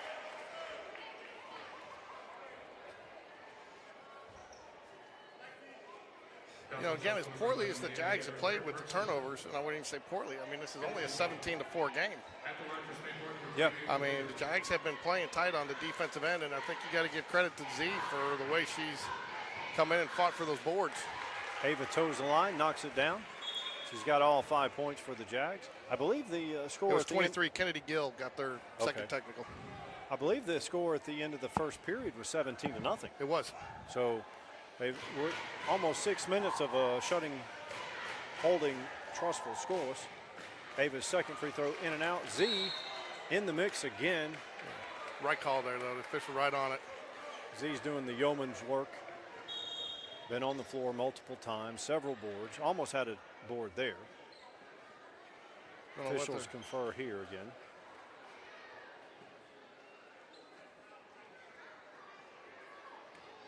Christian, that last foul was on number 2, Jordan Hunter. That's our second person. Okay. Trussville coach not happy. I don't know why. I mean, officials, if she was foul, it was a foul. She's never happy about anything. Approaching 2 minutes. Nyla defending Hunter. Hunter dribble drives, dishes out, three-point attempt. Hits the iron, falls. That's the first bucket of the second period for Hewitt. It's now 20-6. Ava Leonard. Ball taken away. Z saves it. Got to get it across, but they barely do. Very physical game. Very physical game. Hunter 4-3. Yes, and the foul.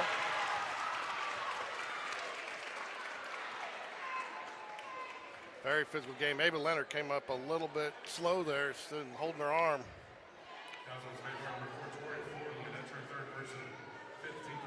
Camilla Dawsey set to check in for the Jaguars. Probably go again for Tori Flournoy there. She comes in for Ava. So you got ninth grader in for seventh grader. Very young backcourt. They've been forced into more playing time than normal with JoJo in foul trouble. We got several Jags in foul trouble. Tori stays in. Nice look ahead pass. Nice work there. You know what? That didn't result in a basket, but that is how you beat a full court press. There was not one dribble. Nope, you got to pass it. But you have to have the vision. You have to have your eyes up, and the girls did there. Progress. 1:25 remaining. Turnover. 24-6. Teagan will inbound. Teagan, Tori, Nyla, Z, and Kamaya.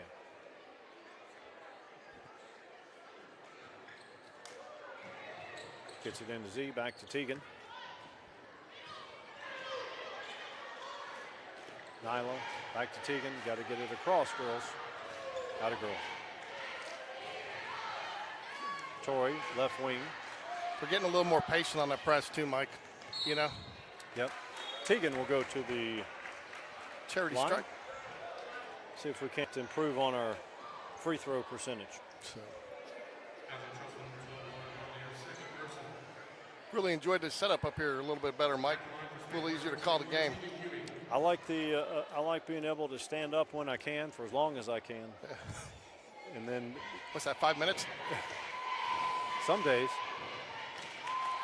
I'll tell you what do we got? 6 missed free throws though? That's a 24-12 ball game, you know? So I mean, I believe we've missed more than 6, but I don't have the scorebook in front of me. Second free throw, also no good.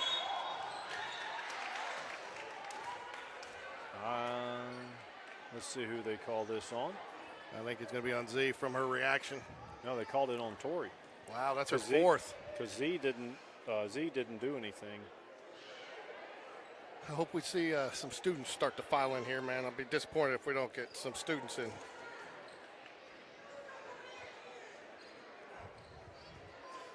Looks like Jordan Corey's going to check back in for the Jaguars here after the first free throw.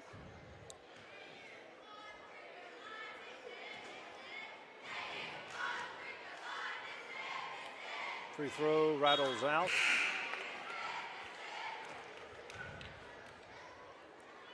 Tori comes out.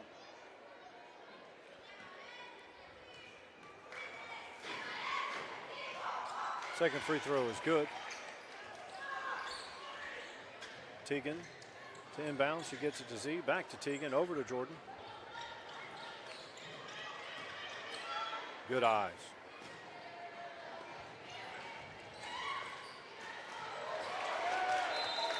Oh, did she touch that again? I didn't see her touch again. That's not the pass you want there either. 48 seconds remaining in the second period. Spain Park going out to trap. Trussville probably content to play for the last shot here. Howard with the ball at the elbow. She passes out to number 12, Holly. She avoids the trap. Good bounce pass, knocked away by Tegan. Good hustle by Tegan. 22 seconds remain. Lead is 19. Ava Leonard coming back in.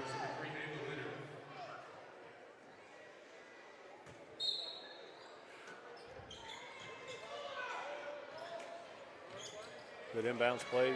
Martin misses. They're going to get Ava for the foul there. Not what you wanted there either. So at halftime, we're going to have Coach Latch. And Coach Latch's wife, and I believe Coach Chase is going to come up and talk to us too. Okay. Do we have time to eat pizza? Might get me grabbing me a slice while I'm interviewing. Okay. Martin's second free throw is good. 26-6. Hewitt leads. Into Z, back to Tegan. Oops. Tries to get it to Jordan, taken away by number 11, Ada. Shot no good. Offensive rebound no good. Put back by number 12, Holly, is good. 28-6. Ava Leonard from half court. Off the backboard at the half. It's Hewitt 28 and Spain Park 6.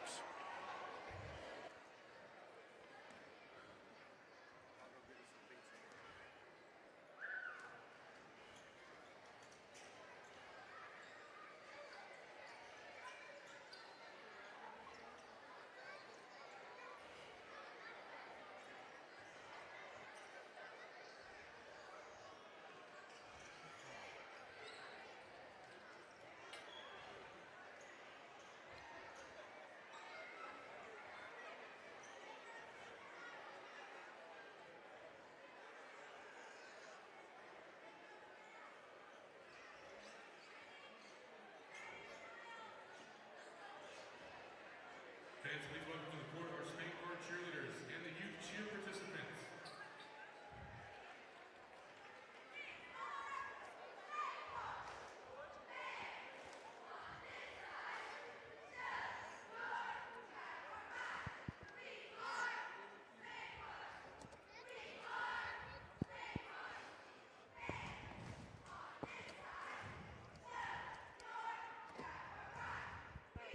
Good, Harry. Come sit down.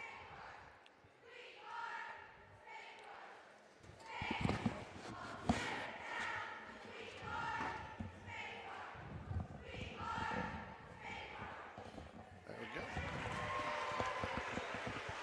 So joined now by Mrs. Coach Latch. Hi. Lee, right? Yes. Lee, how are you doing today? I'm awesome. How are you? Uh-oh, hold on a sec. Let them do their little, we'll let them do their thing here, and then we'll talk. So All right. I have to keep giving your son a hard time when I'm interviewing people. Tell him he's got to turn it down a little.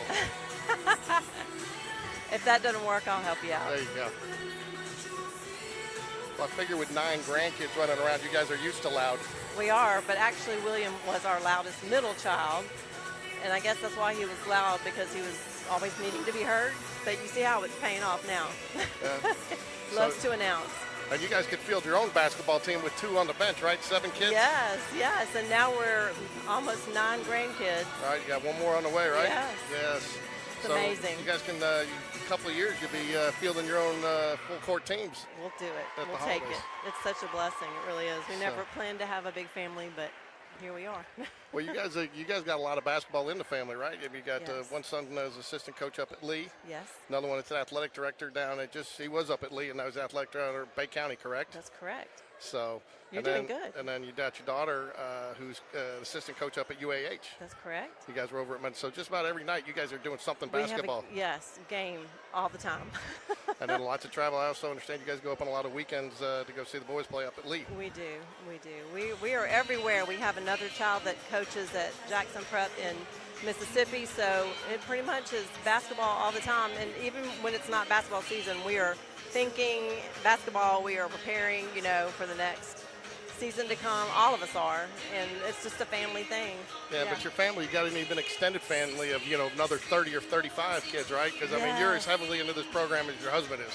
I'm telling you what, it has been such a joy in my life to be able to be a coach's wife and support him in his passion and the things that he feels called to do and making a difference in the lives of these kids generationally. Like, it's been 32 years that we've had that opportunity. So yeah, and I think your husband and I talked about it a little bit the other day, and I got to think that that's a nice reward for him to go up to Lee and see Zach Gray playing and follow a lot of these guys. And, it's one of the things that we asked all the seniors about, and it kind of impressed me, and it's a tribute to your family because so many of them were involved, because some of your sons did help coach here too, when your husband first got started. But I asked all the boys, what's something that you're going to take from the basketball court that's going to help you through life, and not one of them has to stop and think. They all can rattle something. I think that's, the culture that you've created. I know you're a big part of that.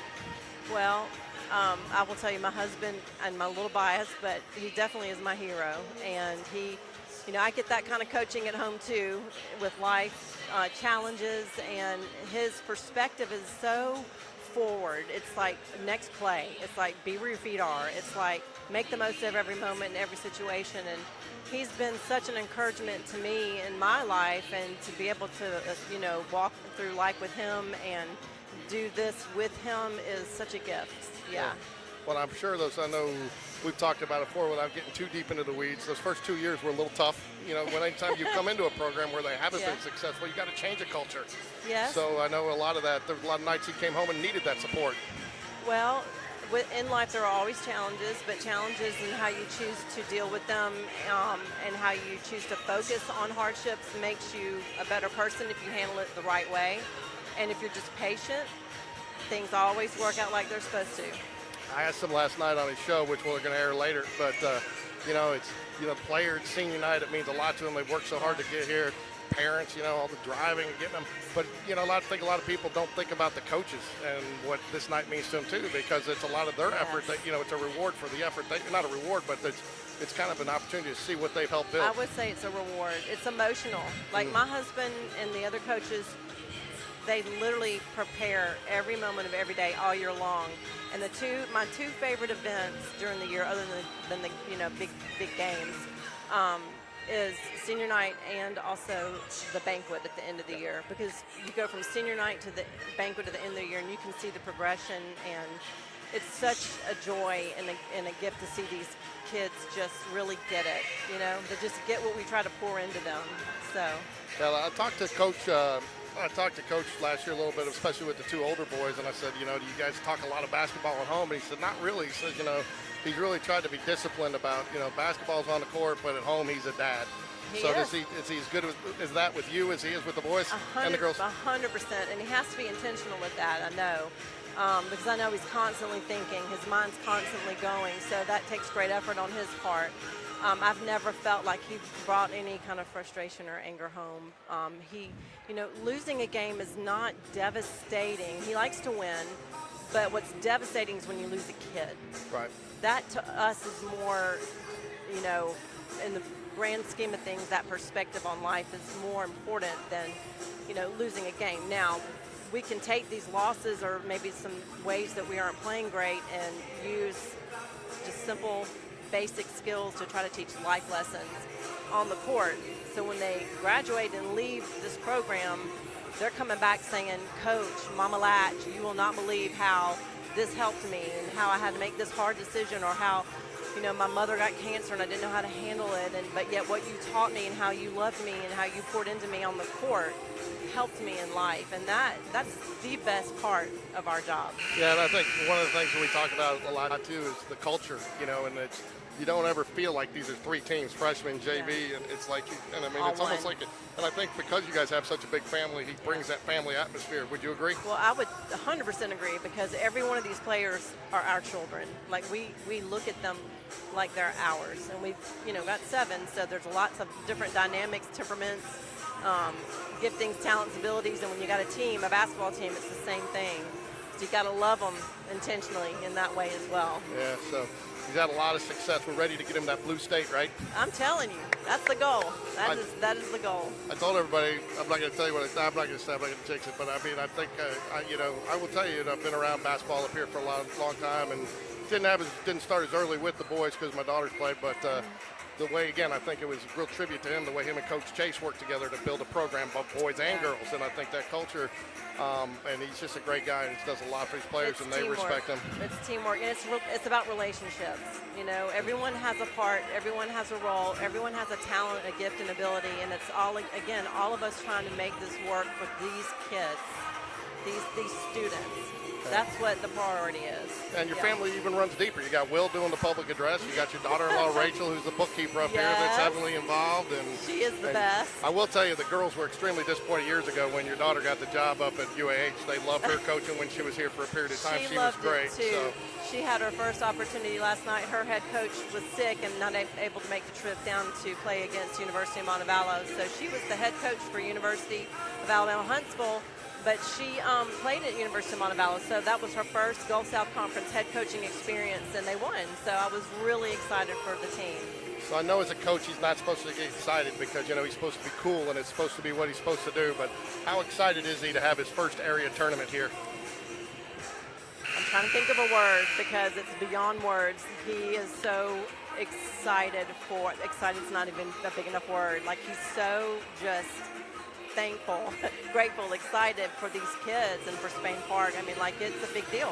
It is, and it's nice to play your tournament on your home court and win it. And, and he's had a couple opportunities, but I guess just not lucky in the coin toss room, right? I think twice he's lost the coin toss. Our second date, he flipped a quarter. He won with that toss, okay? There you go. He won with that coin toss, but obviously the others were not meant to be, but it still worked out fine.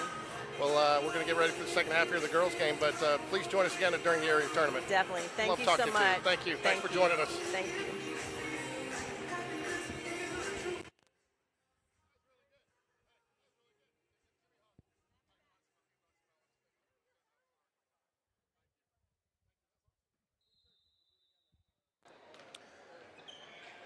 Second half is underway. 28-5, Huskies lead.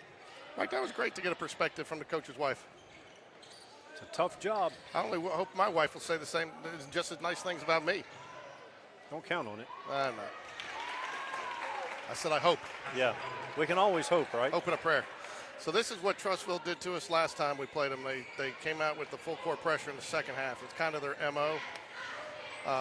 So got to get it across. There you go. Tegan drives. Running one-hander off the back iron. So that's just a silly frustration foul right there. And not single out Tegan because all the girls have done it at one point or another.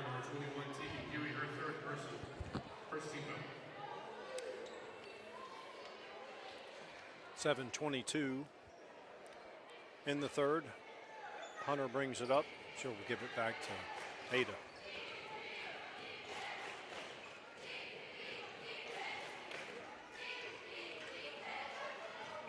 Nyla forcing Ada to her weak hand.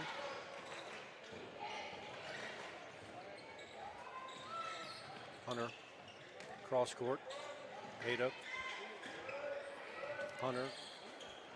Three-point attempt off the iron. Offensive rebound, no good. Second offensive rebound, put back also no good. Tegan gets the loose ball. She goes to the court.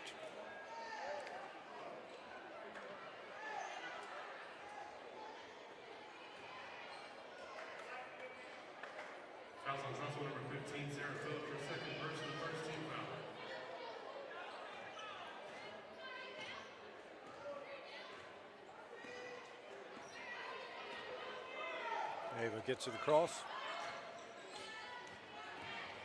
Drives, running one-hander, no good. She throws it off the legs of number 30, Howard.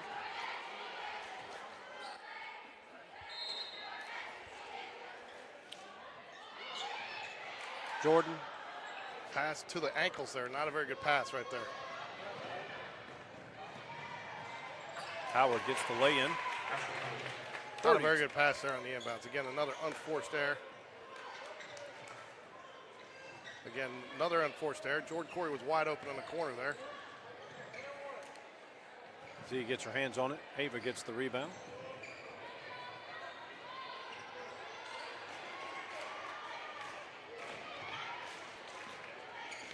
Taken away. Nice pass. A little bit of a late foul call there, huh? Looked like a clean block, and it was a late call. And then, you know, the other thing I hate about that is you got one official standing right there where she takes the shot, and he doesn't make the call, and the guy from across the court. So. First free throw is long. This is Sarah Phillips at the stripe. Ashlyn Howard takes a break. Mike, you jinxed me, man. We're talking, we had no signal problems here ever, and then we got signal problems tonight. I didn't jinx you. You brought it up. Second free throw is good.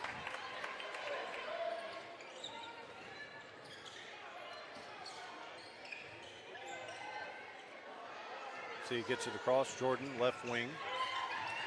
Tegan out top. Sorry, folks. I got to reprogram my remote here.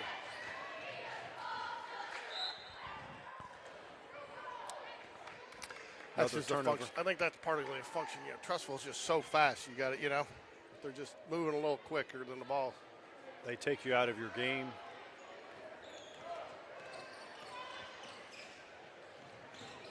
I don't think you can get into a comfort zone at any point against them.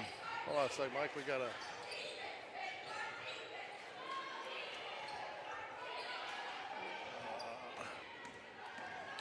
We'll go play by play until we get this sorted out. Ava up top. Nyla now. Camera just started spinning on its own. Exorcist. Nice cross-court pass.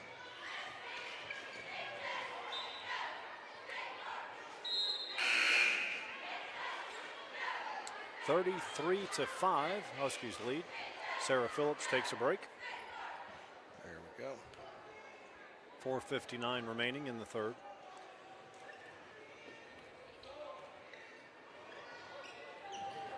Okay, so Trussville is now, they're not in a man-to-man, they're in a 1-3-1 half-court trap.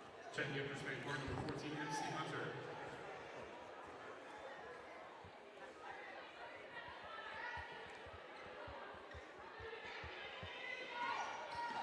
Now they've gone back to man-to-man.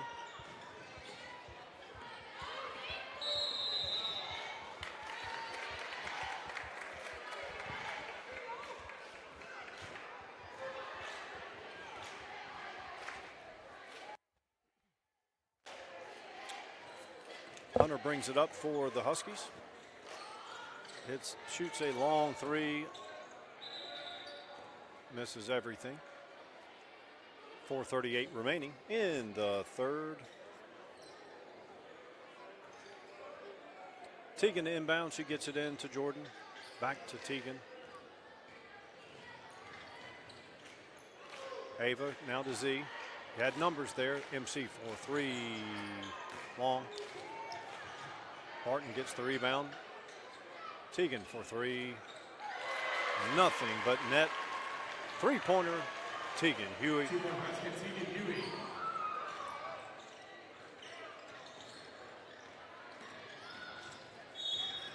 They'll get Z with the call there.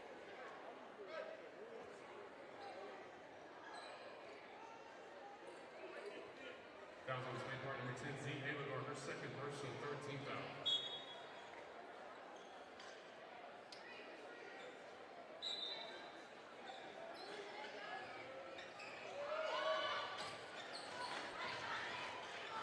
Martin drives left side.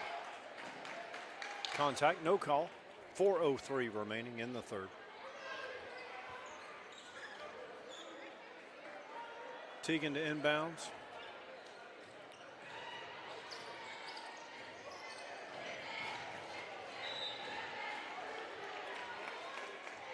Turnover.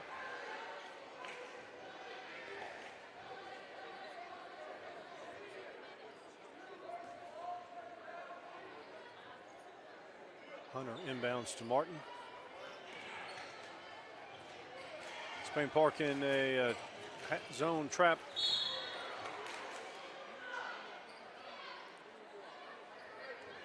That's going to be her fourth. Team fourth as well.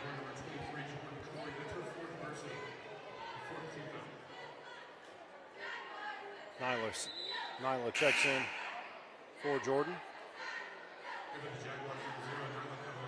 Spain Park has 4 team fouls. Hewitt has 1. 3:50 remaining in the third.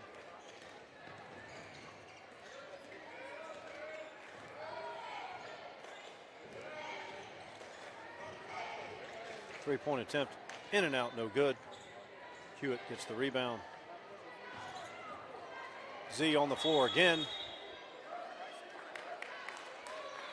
She's been on the floor a lot. She's taken some fouls. She's gotten some jump balls.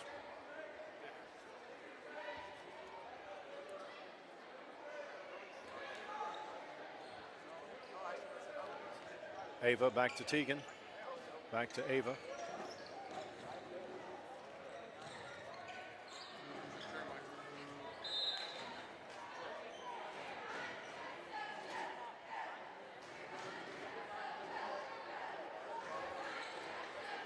(33-8), third period, 3:18 remaining. Jordan brings it up. Jordan Hunter for the Huskies. Z gets the loose ball, draws the foul.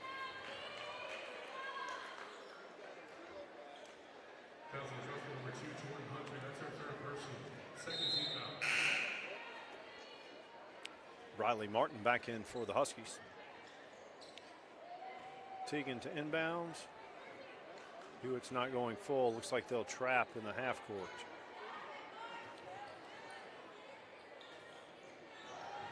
MC picks up her dribble. Puts it out to Ava. Good thought. Little too late. Number 23 drives and scores. That's Kennedy Gill. 35-8.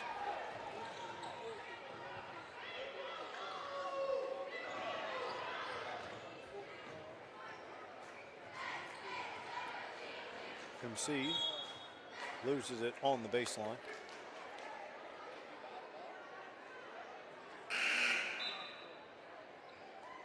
This Hewitt team makes a lot of offenses.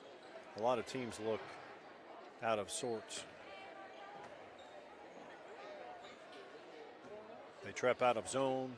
They trap man to man. Have very good on the ball defense. Hunter with the ball, 2:25 remaining.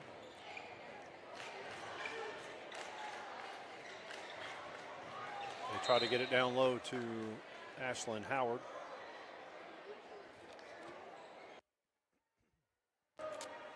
Torrey set to come back in.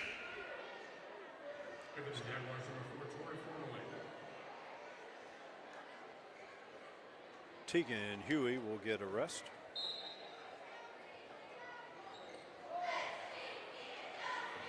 Torrey gets a hand on it. Nearly a turnover.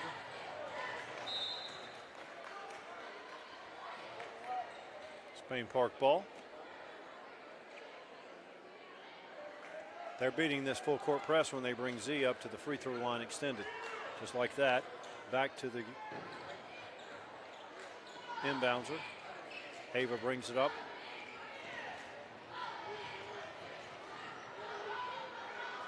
Another jump ball.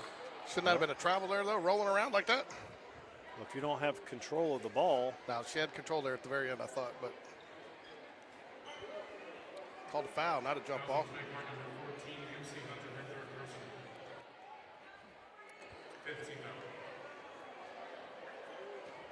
Hewitt's in the bonus. 2 minutes to go in the third.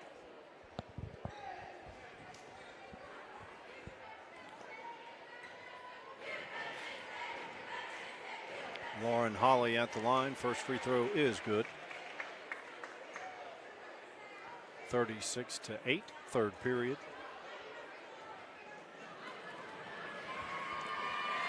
Second free throw also good.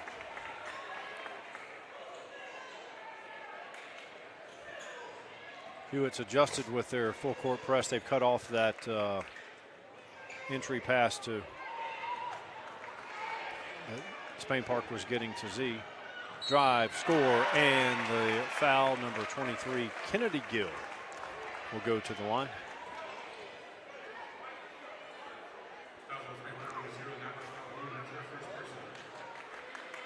Just a reminder, after this, we will cut the stream and start with a new one that seems to do a little bit better, and we'll shut it down during senior night. Campbell Busby set to check in for the Jaguars. Free throw is good. It's 40-8. Campbell comes in for Z. Not a girl, Z. Good effort. Torrey to inbounds. Nyla back to Torrey. Nyla left side. Tries to get it to Campbell. Ball will stay with the Jaguars there.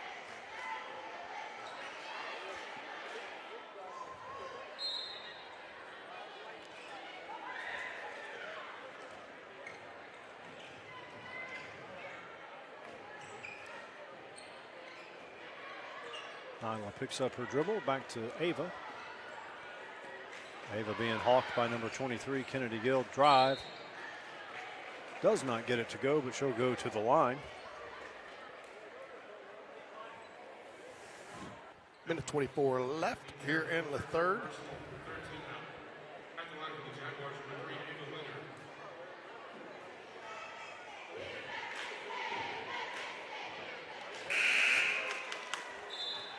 Free throws. What do you think about 10, 12 free throws tonight we've missed? Yeah, it's double digits.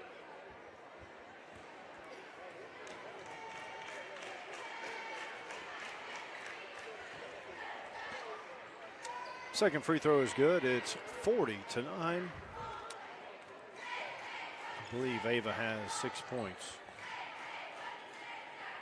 And Tegan has the other 3.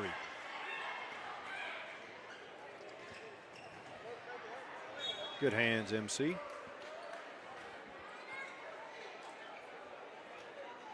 Student section starting to fill up a little bit for the Jaguars. Get JT on the horn. Yep, JT, where you at, buddy? Way to go, MC. Yep.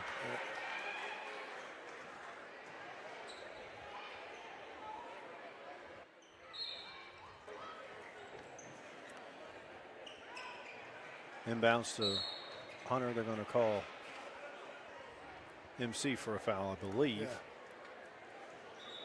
Major foul trouble for the Jags tonight.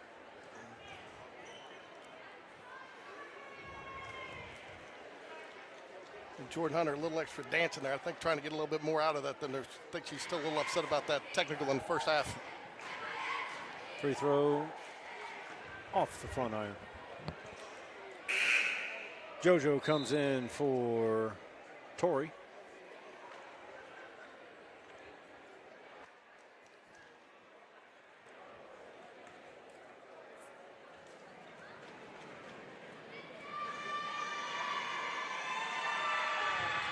Second free throw does fall. Jordan Hunter's going to Auburn, you said? She's already signed? I believe that's where she's going. I believe. I'm not 100% positive about that, but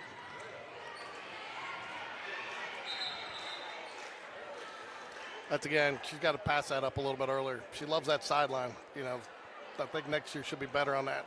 She likes to keep taking it up that sideline too much. You got to cross over and cut that back or get it over back to the middle. Yeah, you can't go behind the back into traffic. No. So, but again, that's just maturity. That's going to come with reps at this level and playing time. I mean, that's why this experience this year has been so valuable for this group.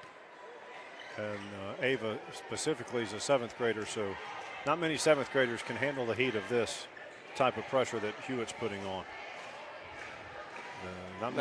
Not many high school girls, period, could. Hunter drives and scores. As well as they're trapping too into the corners. You know, I'm not sure you really want that pass going down to the corner, like, you know. Well, it's like we said earlier, there's no safe harbor. They trap everywhere except free throw line and in the paint. And even there, they double down. Jordan 4-3, off the mark. 6 seconds remaining, 43-9, Hewitt ball.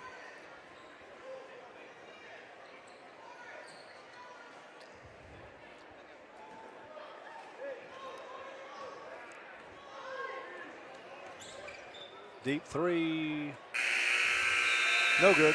At the end of 3, Hewitt 43, Spain Park 9.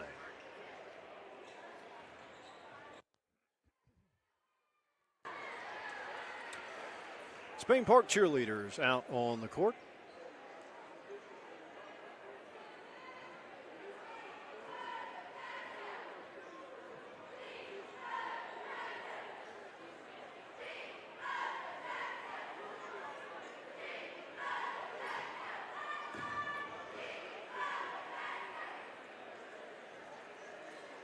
Nice job, girls.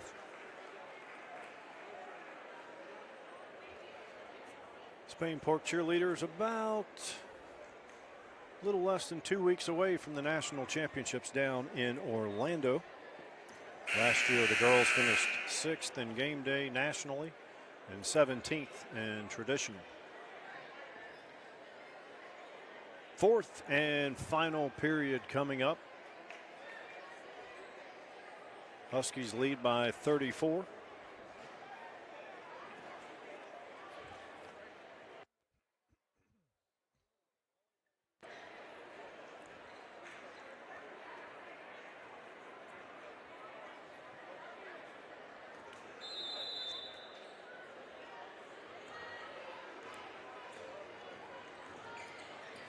Clock is running. Hot clock. Z at the scorer's table. Jordan gets it in to Nyla. Back to Jordan. Ava with it. Back to Jordan. Taken away. Kennedy Gills. Left-handed shot. No good.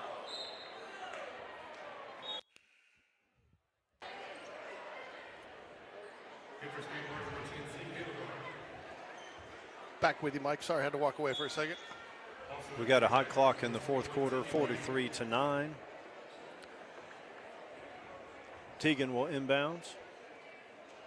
You notice Hewitt's cut off that entry pass for when Z was going to the free throw line. Yeah. Nyla cross court, good pass to JoJo. Jordan drives, spins back. Teagan down to the corner. MC back to Nyla. Tough to get open looks against this half-court defense. They did much better there with the MC not holding the ball as long in the corner there. You know, ball movement was much better there, and that's how you kind of break that.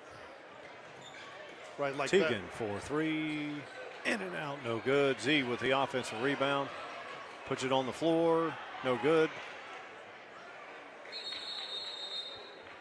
They let them go a while there with it on the floor for the jump ball.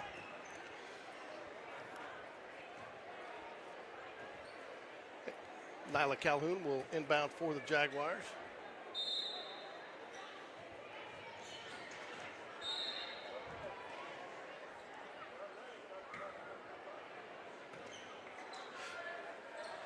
Yeah, student section starting to fill up a little bit.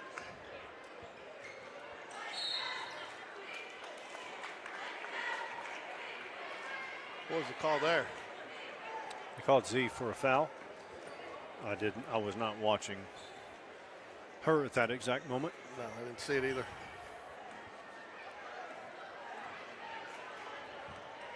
Quarter's going by fast with the hot clock. Nyla extending out. That's over and back. Good job. Way to go, Nyla. Good effort. At this point in the game, you don't look at the scoreboard. You work on fundamentals, effort, competing.